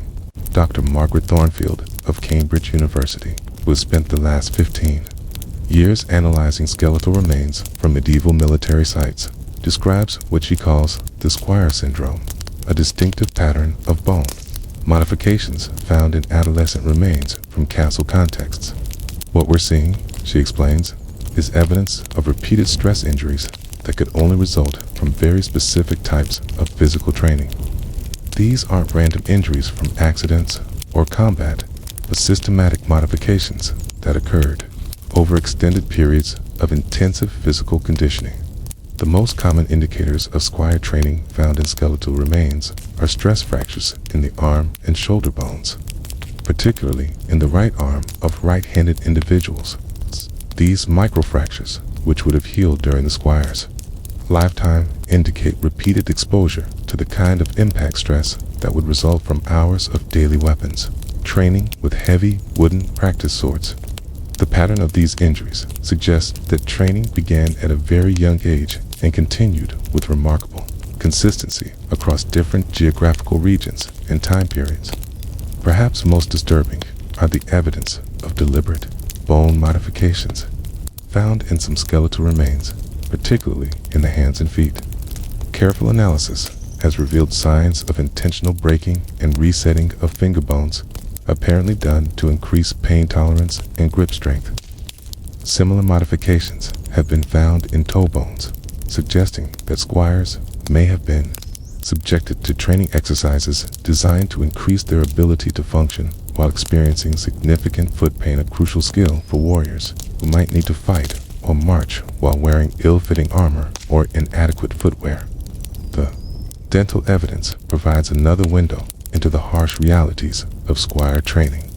Analysis of teeth from adolescent remains at castle sites has revealed patterns of damage consistent with the use of teeth as tools biting through leather straps, holding metal objects while working with both hands, and other activities that would have been part of daily equipment maintenance. More tellingly, Many skulls show evidence of healed fractures around the jaw and cheekbones, suggesting that facial injuries were common during training exercises. The excavation of training grounds themselves has provided physical evidence that corroborates and expands upon the written accounts of Squire education at Conwy Castle in Wales. Archaeologists have uncovered what appears to be a purpose-built training facility that includes not only the expected practice yards, but also specialized structures that suggest training methods of remarkable sophistication and brutality. The central feature of the Conwy training ground is a large, rectangular area surrounded by wooden posts of varying heights and thicknesses. Analysis of wear patterns on these posts indicates that they were used for weapons training, but the arrangement suggests exercise is far more complex than simple striking practice. Some posts show evidence of having been fitted with movable arms or other mechanical devices that could simulate the movement of human opponents, creating training scenarios that would have required quick reflexes and adaptability. More disturbing is a circular stone structure found at one end of the training ground, approximately 20 feet in diameter and surrounded by a low wall. The floor of this structure is paved with stones that show extensive staining from what chemical analysis has confirmed to be human blood. The quantity of blood evidence suggests that this area was the site of regular, systematic bleeding, not from fatal injuries, but from the kind of controlled violence that might be used for training or disciplinary purposes. Archaeological evidence from the living quarters associated with the training ground provides insight into the daily life of squires that is both mundane and revealing. The dormitory areas show evidence of overcrowding that would have made privacy impossible and personal. Possessions minimal. Sleeping areas were apparently assigned based on seniority, with newer squires relegated to spaces near doors and windows, where they would have been exposed to drafts and noise. The artifacts recovered from these living areas tell their own story of hardship and adaptation. Personal items are rare and generally of poor quality, suggesting that squires were expected to live with minimal possessions. The few personal artifacts that have been found, combs, small knives, religious medallions, show signs of heavy wear and repeated repair, indicating that they were treasured possessions that had to last. Throughout a squire's training period, the waste deposits associated with the training facility provide evidence of diet and health conditions that corroborate the harsh picture painted by other archaeological evidence. Analysis of kitchen refuse indicates a diet that was adequate in calories but limited in variety, consisting primarily of bread, porridge, and small amounts of meat and vegetables. The bones found in waste deposits suggest that squires often received the less desirable cuts of meat, while examination of human waste deposits reveals evidence of nutritional deficiencies and intestinal parasites that would have been common in overcrowded conditions with poor sanitation. The most unexpected sources of information about squire life have emerged from the careful analysis of medieval manuscripts, not in their main texts, but in the seemingly decorative margins where scribes and illuminators recorded details of daily life that they could not include in their formal narratives. These marginal illustrations, long dismissed as mere ornamental flourishes, have been revealed through modern analysis techniques to contain wealth of information about the actual practices of knight training, including details so specific and sometimes disturbing that they were apparently considered too sensitive for inclusion in the main text. Dr. Elena Marchetti of the University of Florence has spent the last decade developing new techniques for Marchetti stuff, analyzing medieval manuscripts using advanced imaging technology that can reveal details invisible to the naked eye. Her work has uncovered a hidden world of marginalia that provides unprecedented insight into the daily reality of medieval military education. What we're finding, she explains, is that the margins of these manuscripts functioned almost like a secret diary where scribes recorded the things they witnessed but couldn't officially document. The most significant discoveries have come from manuscripts produced in monastery scriptoriums that were associated with major castle complexes where knight training took place. These religious institutions often served as both spiritual centers and educational facilities, and the monks, who copied texts there had daily contact with the young men undergoing military training. The marginalia they produced reveals their observations of this training process, recorded in a mixture of text and illustration that provides both factual detail and emotional commentary on what they witnessed. One of the most revealing manuscripts in Dr. Marchetti's collection is a psalter, produced at the Abbey of St. Wandril in Normandy during the late 12th century. The main text is a standard religious work, but the margins contain over 200 small illustrations that appear to document the training routine of squires attached to the nearby castle of Lillybony.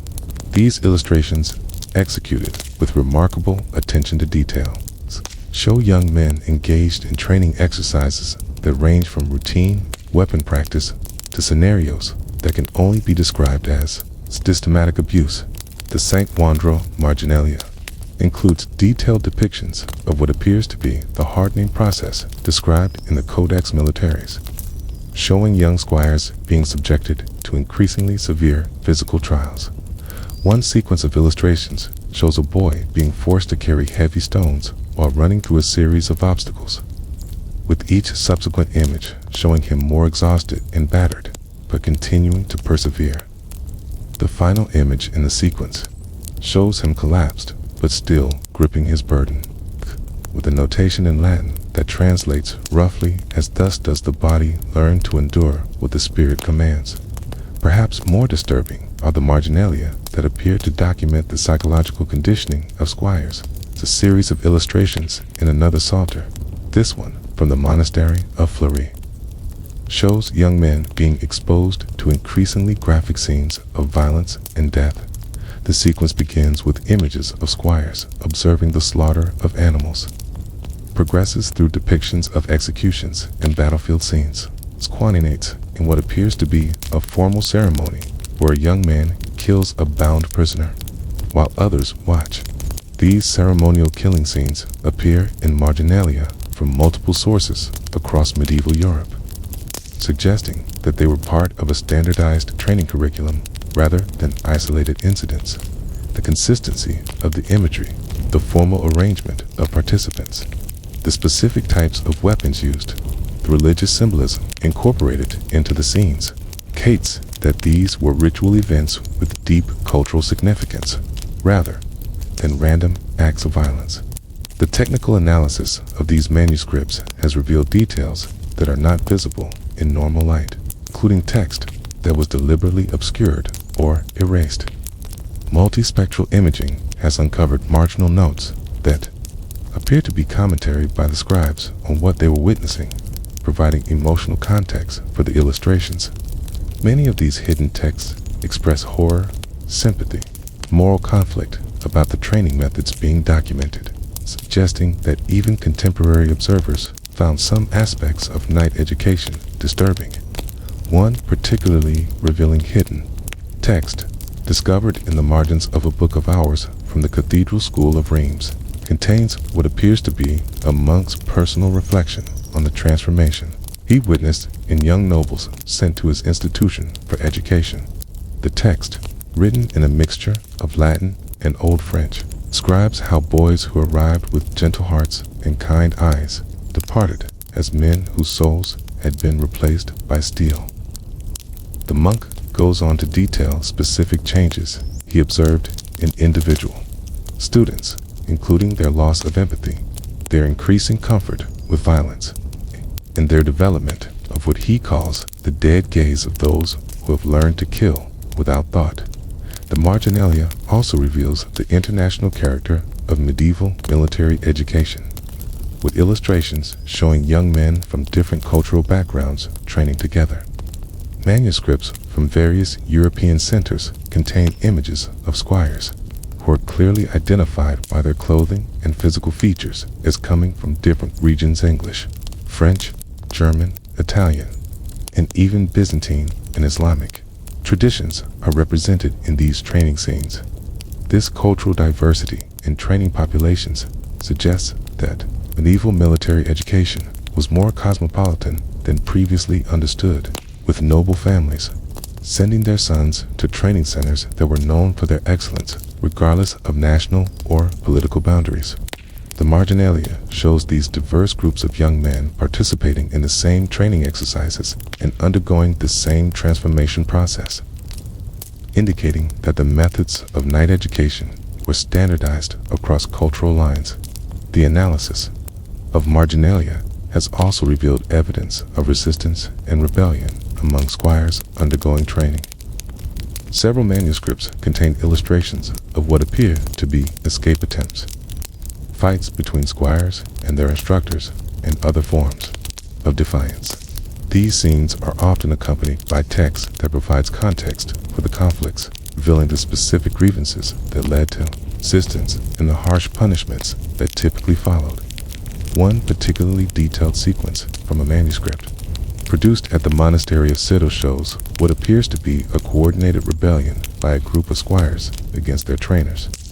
The illustrations showed the young men barricading themselves in a dormitory, fighting off attempts to remove them, and eventually being overcome by superior force.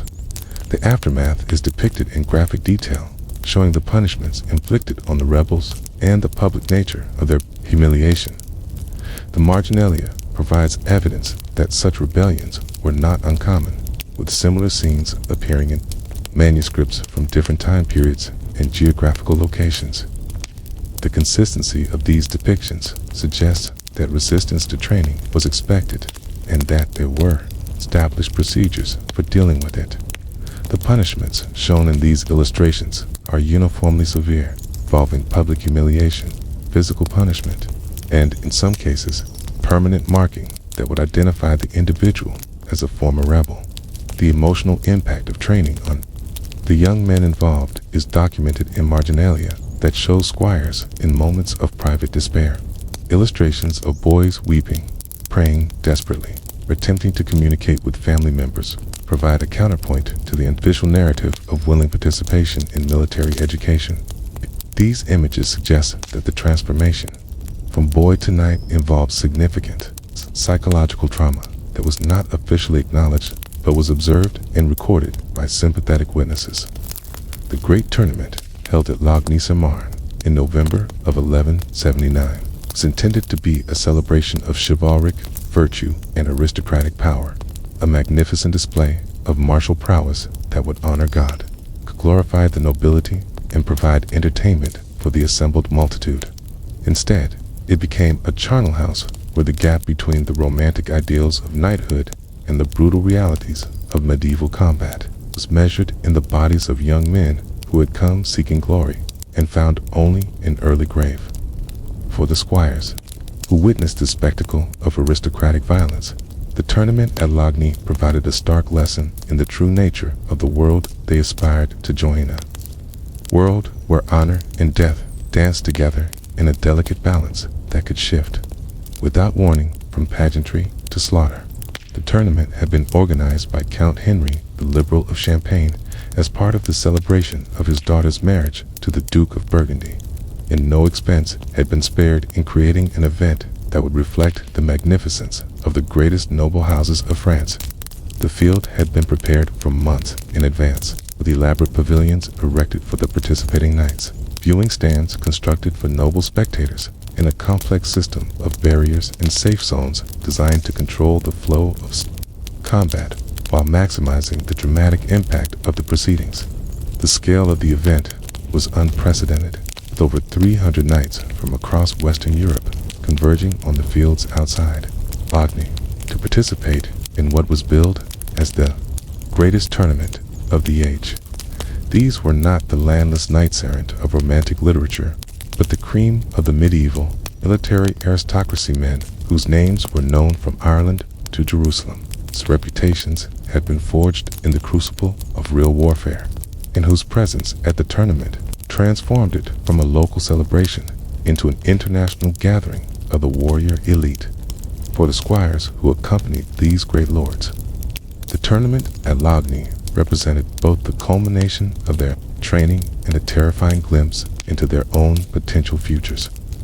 They had spent years preparing for moments like this, honing their skills and hardening their bodies for the kind of combat that would unfold on the tournament field. But no amount of preparation could fully ready them for the reality of watching their heroes and mentors engaged in deadly, earnest combat, where a single mistake or moment of bad luck could transform celebration into tragedy. The opening ceremonies were designed to emphasize the religious and social significance of the tournament with elaborate rituals that blessed the weapons, honored the saints, and reinforced the connection between martial prowess and divine favor. The participating knights processed through the assembled crowds in their finest armor, their banners flying and their horses prancing in carefully choreographed displays of wealth and power. The pageantry was magnificent, but it also served practical purposes, allowing spectators to identify the various participants and creating an atmosphere of contentment that would enhance the emotional impact of the combat to follow. The contrast between this glittering display and the grim preparation taking place in the knights' pavilions was stark and revealing.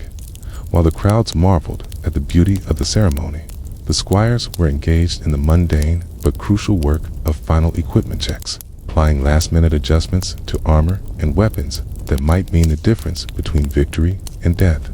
The atmosphere in these private areas was tense and businesslike, marked by the kind of focused concentration that preceded any serious military operation. The weapons inspection that preceded the tournament revealed the deadly seriousness that lay beneath the ceremonial surface.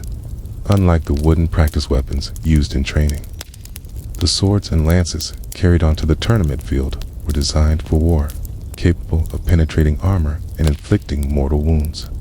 The tournament rules provided some limitations on their use. Certain types of strikes were forbidden. Specific areas of the body were declared off-limits. And there were elaborate protocols for determining when a knight had been defeated and should be allowed to withdraw from combat. But these rules existed more in theory than in practice, as the heat of combat and the press of circumstances often made their enforcement impossible. The marshals who were supposed to oversee the tournament and ensure fair play were themselves knights whose primary loyalty was to their own lords, rather than to abstract principles of sportsmanship. It's the chaos of a full-scale melee involving hundreds of mounted warriors.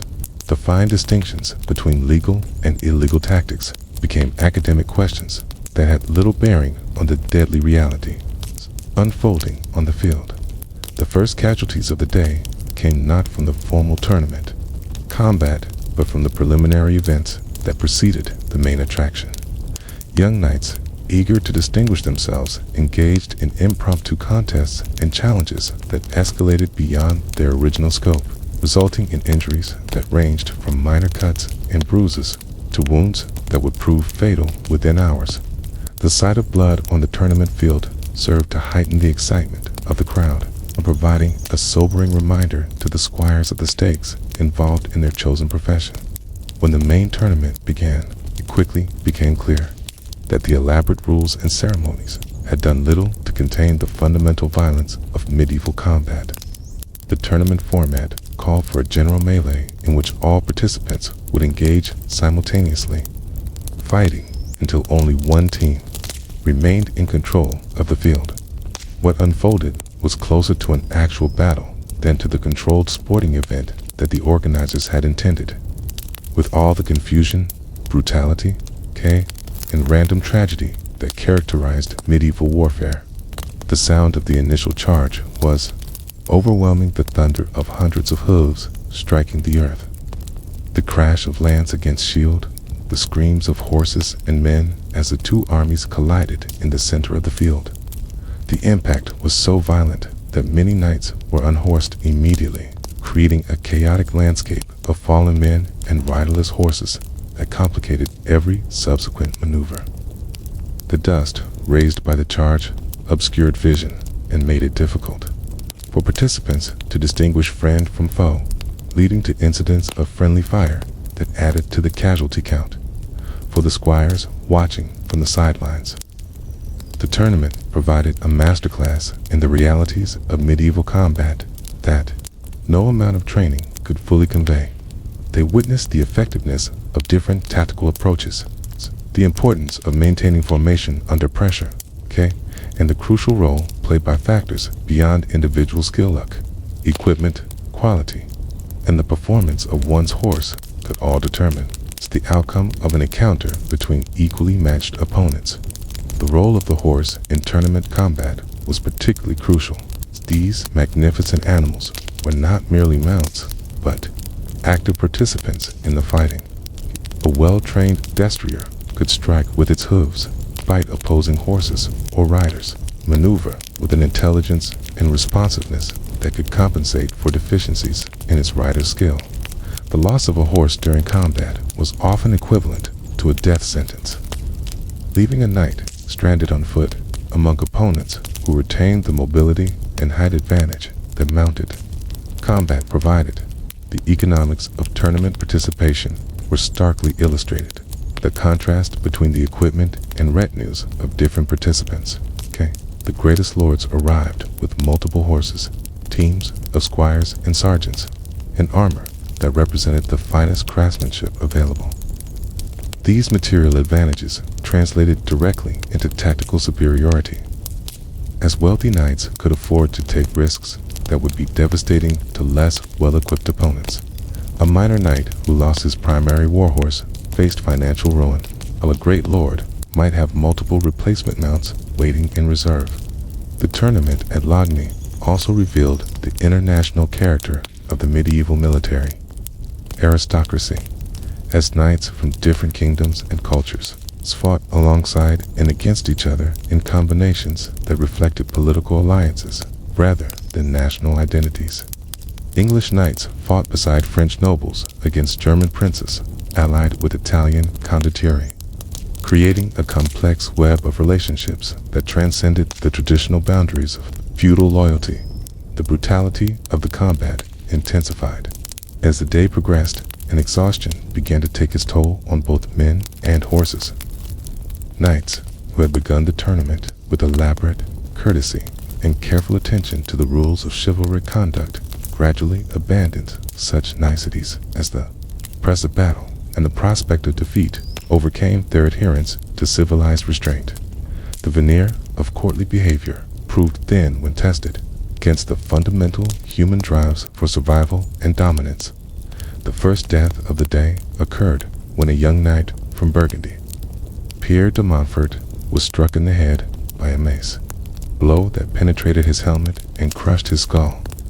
The injury was immediately fatal, but the knight remained upright in his saddle for several seconds before toppling to the ground, creating a moment of stunned silence that was quickly swallowed by the continuing violence around him. His squire, a boy of perhaps 14, was seen weeping over his master's body while attempting to strip the valuable armor that represented his inheritance and future livelihood. The death of Pierre de Montfort marked a turning point in the tournament, as the reality of mortality intruded on what had been intended as a celebration of martial virtue. But rather than dampening the enthusiasm of the participants, the first casualties seemed to intensify the violence. Its knights, who had been fighting with some restraint, abandoned caution in favor of all-out aggression. The tournament rules that it seemed so important during the opening ceremonies were forgotten in the heat of combat, placed by the more fundamental law of survival. The final phase of the tournament at Logny began as the sun reached its zenith, casting harsh shadows across a field that had been transformed from manicured grass into a churned mixture of mud, blood, and the detritus of violent conflict. By this point, more than 24 knights lay dead or dying, their squires clustered around the fallen, bodies in tableau that spoke to both the loyalty expected of servants and the brutal realities of their chosen profession. Yet the tournament continued, driven by forces that had moved far beyond the original goals of entertainment and chivalric display into something darker and more primal. The psychology of tournament combat had evolved throughout the day, as participants, who had begun with careful attention to honor and courtesy, gradually abandoned such restraints under the pressure of mortal danger and the intoxicating effects of violence. Knights who had been friends or allies in previous conflicts found themselves locked in deadly, earnest combat. Their relationships transformed by the peculiar chemistry of tournament. Fighting that reduced complex human beings to simple categories of ally and enemy, victor and victim. The crowd's reaction to the escalating carnage revealed the complexity of medieval attitudes toward violence and death, while the noble spectators in their elevated stands continued to treat the proceedings as entertainment. Their enthusiasm had acquired a bloodthirsty edge that spoke to fundamental human fascination with destruction and domination. The deaths were mourned with ritual expressions of grief, but they were also celebrated as demonstrations of the martial virtue that defined aristocratic identity. For the squires who had been pressed into service, carrying messages between different areas of the field, the tournament provided an education in the logistics of medieval combat that no formal training could match. They learned to navigate a battlefield while avoiding the various hazards that could prove fatal to unwary non-combatants, runaway horses, falling weapons, and knights so focused on their own survival that they might strike at anything that moved within reach. The third major fatality of the day occurred when Robert de Dreux, a knight in his early 20s who had been participating in tournaments for less than 2 years, became separated from his allies and found himself surrounded by opponents who showed no mercy for his youth or inexperience. The killing was systematic and brutal, with multiple knights taking turns to strike blows that individually might not have been fatal, but collectively overwhelmed his ability to defend himself. The manner of Robert's death illustrated one of the fundamental truths about tournament combat, that individual skill and courage, while important, were often less decisive than tactical situation and sheer numerical advantage. The romantic ideal of single combat between evenly matched opponents rarely reflected the reality of tournament fighting, where success often depended on the ability to coordinate with allies and exploit opponents' weaknesses through superior numbers or positioning. The economic implications of tournament casualties were starkly illustrated by the activities of the squires and sergeants who moved across the field after each phase of combat, stripping valuable equipment from the dead and wounded. This was not considered dishonorable, but was rather an accepted part of tournament culture, as the armor and weapons of fallen knights represented substantial financial assets that could support their dependents or fund the continued participation of their surviving comrades. The quality of equipment varied dramatically between different participants, reflecting the economic hierarchies that shaped medieval society. The greatest lords wore armor that had been crafted by master smiths and decorated with precious metals, while lesser knights made do with serviceable but plain equipment that offered adequate protection at a fraction of the cost. These differences were not merely aesthetic, but had direct tactical implications, as superior armor could mean the difference between surviving a blow and suffering a mortal wound. The fourth death of the day came when Hugh de Lusignan, a knight renowned for his prowess with a lance, suffered a catastrophic failure of his equipment during a crucial moment of combat. His lance splintered upon impact with an opponent's shield, sending fragments of wood into his face and temporarily blinding him. In the seconds that followed, while he struggled to clear his vision and draw his sword, 3 opponents struck simultaneously, inflicting wounds that proved immediately fatal. The death of Hugh de Lusignan served as a reminder that tournament combat involved not only the skills and courage of the participants, but also the reliability of their equipment and the unpredictable intervention of chance. The most skilled knight could be defeated by a broken strap, a lame horse, or simply bad luck, while lesser fighters might achieve victory through fortunate circumstances that had nothing to do with their abilities. The psychological toll of witnessing repeated deaths began to affect even the most experienced participants. Men who had begun the day with confidence and enthusiasm found themselves questing their own mortality and the wisdom of their chosen profession. The tournament format allowed no time for processing grief or fear, requiring participants to suppress normal human responses in order to continue functioning effectively in combat. The role of the squires during this phase of the tournament shifted from ceremonial support to practical medical assistance, as they found themselves responsible for treating wounds, evacuating casualties, and maintaining the equipment of knights who were too focused on survival to attend to such details themselves.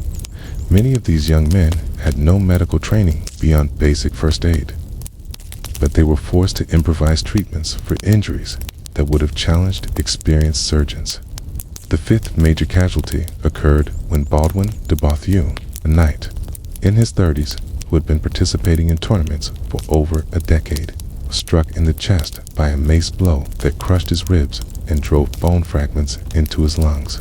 The injury was survivable with modern medical treatment, but in the medieval context, it represented a slow and agonizing death sentence that took nearly an hour to complete.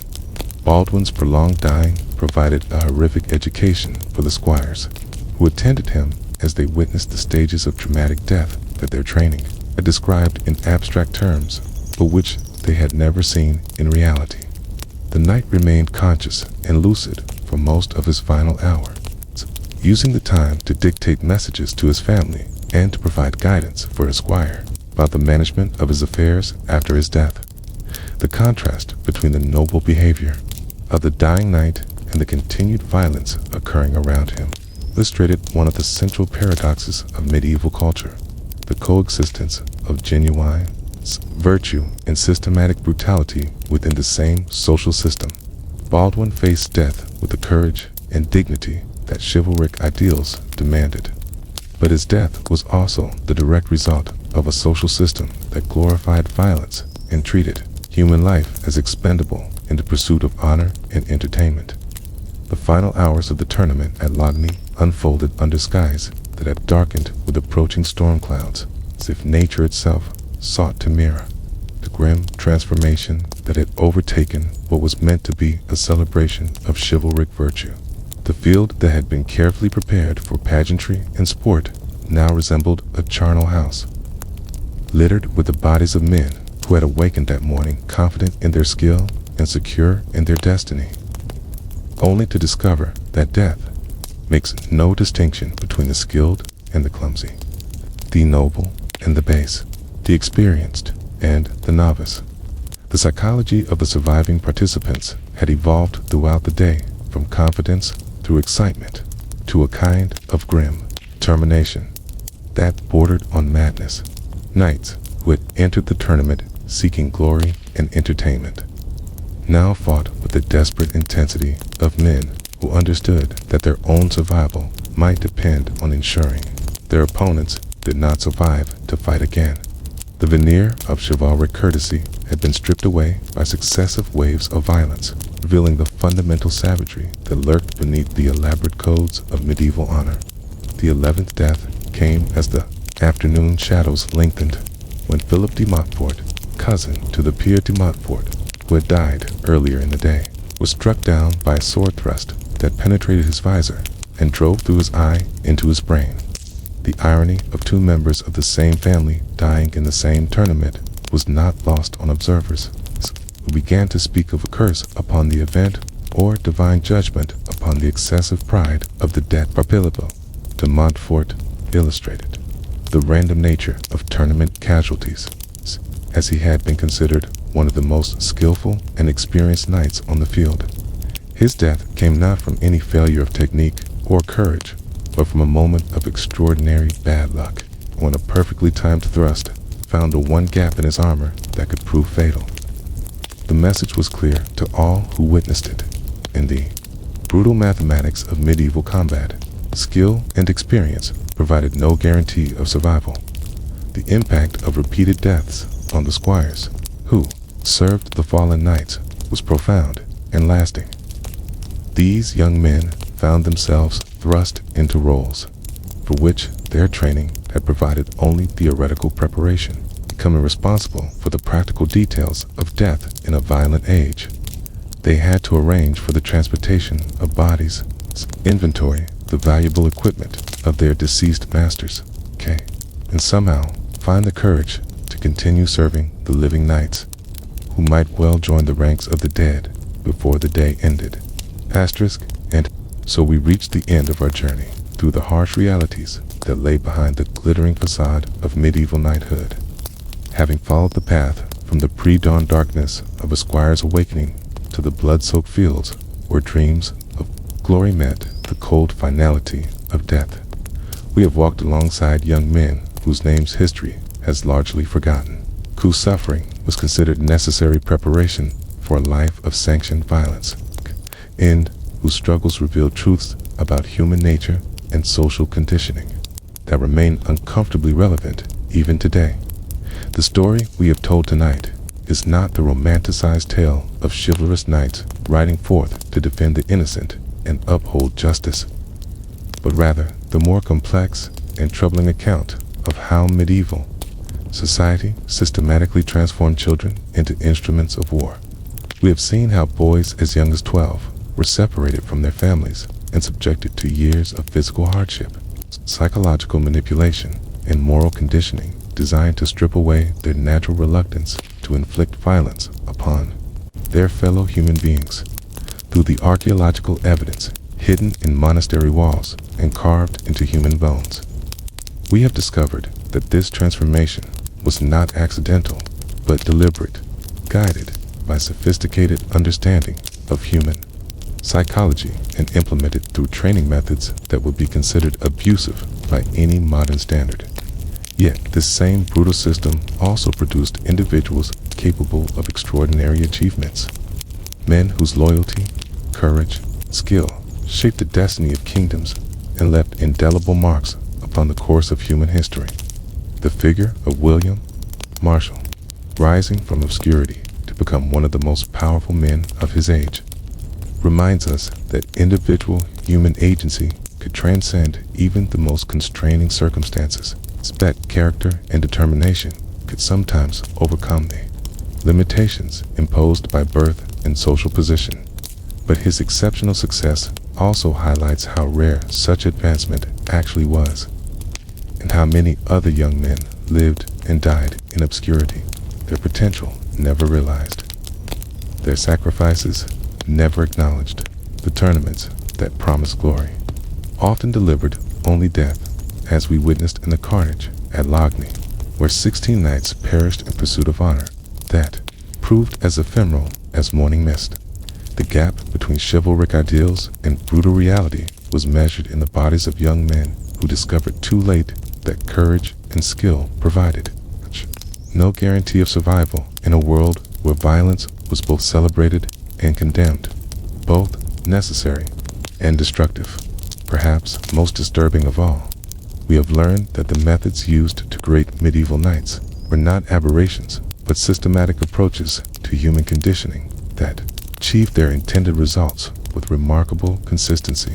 The manuscripts hidden in monastery walls, the punishment chambers carved beneath training grounds, the patterns of injury found in adolescent skeletons all provide evidence of educational practices that successfully transformed human nature in service of social and political objectives.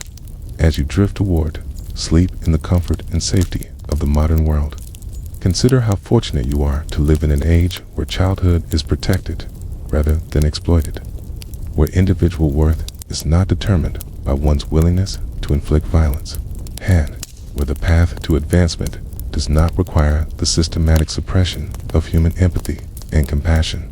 The distance between our world and theirs can be measured not just in centuries, but in the gradual expansion of human dignity and the slowly growing recognition that might does not always make right. Yet, the lessons of the medieval squire remain relevant, reminding us that human beings possess remarkable capacity for both nobility and brutality, that social systems can shape individual character in profound and lasting ways, and that the price of maintaining hierarchical societies based on violence and coercion is paid in human suffering that often goes unacknowledged and unremembered. Sleep well, knowing that the struggles of those long-dead boys were not entirely in vain if they can help us understand both the heights and depths of human potential, and if their sacrifices can inform our ongoing efforts to create a world where strength serves justice rather than dominating it, where honor is measured by protection of the vulnerable rather than skill in their exploitation, and where the transformation from child to adult enhances rather than diminishes our capacity for compassion and wisdom. The story of the medieval squire ends not with easy answers, but with hard questions about the nature of civilization itself, and about the eternal tension between the individual human heart and the demands of the societies we create. In their struggles, we see reflections of our own, and in their choices, we find guidance for our own ongoing journey toward whatever form of knighthood our own age may require.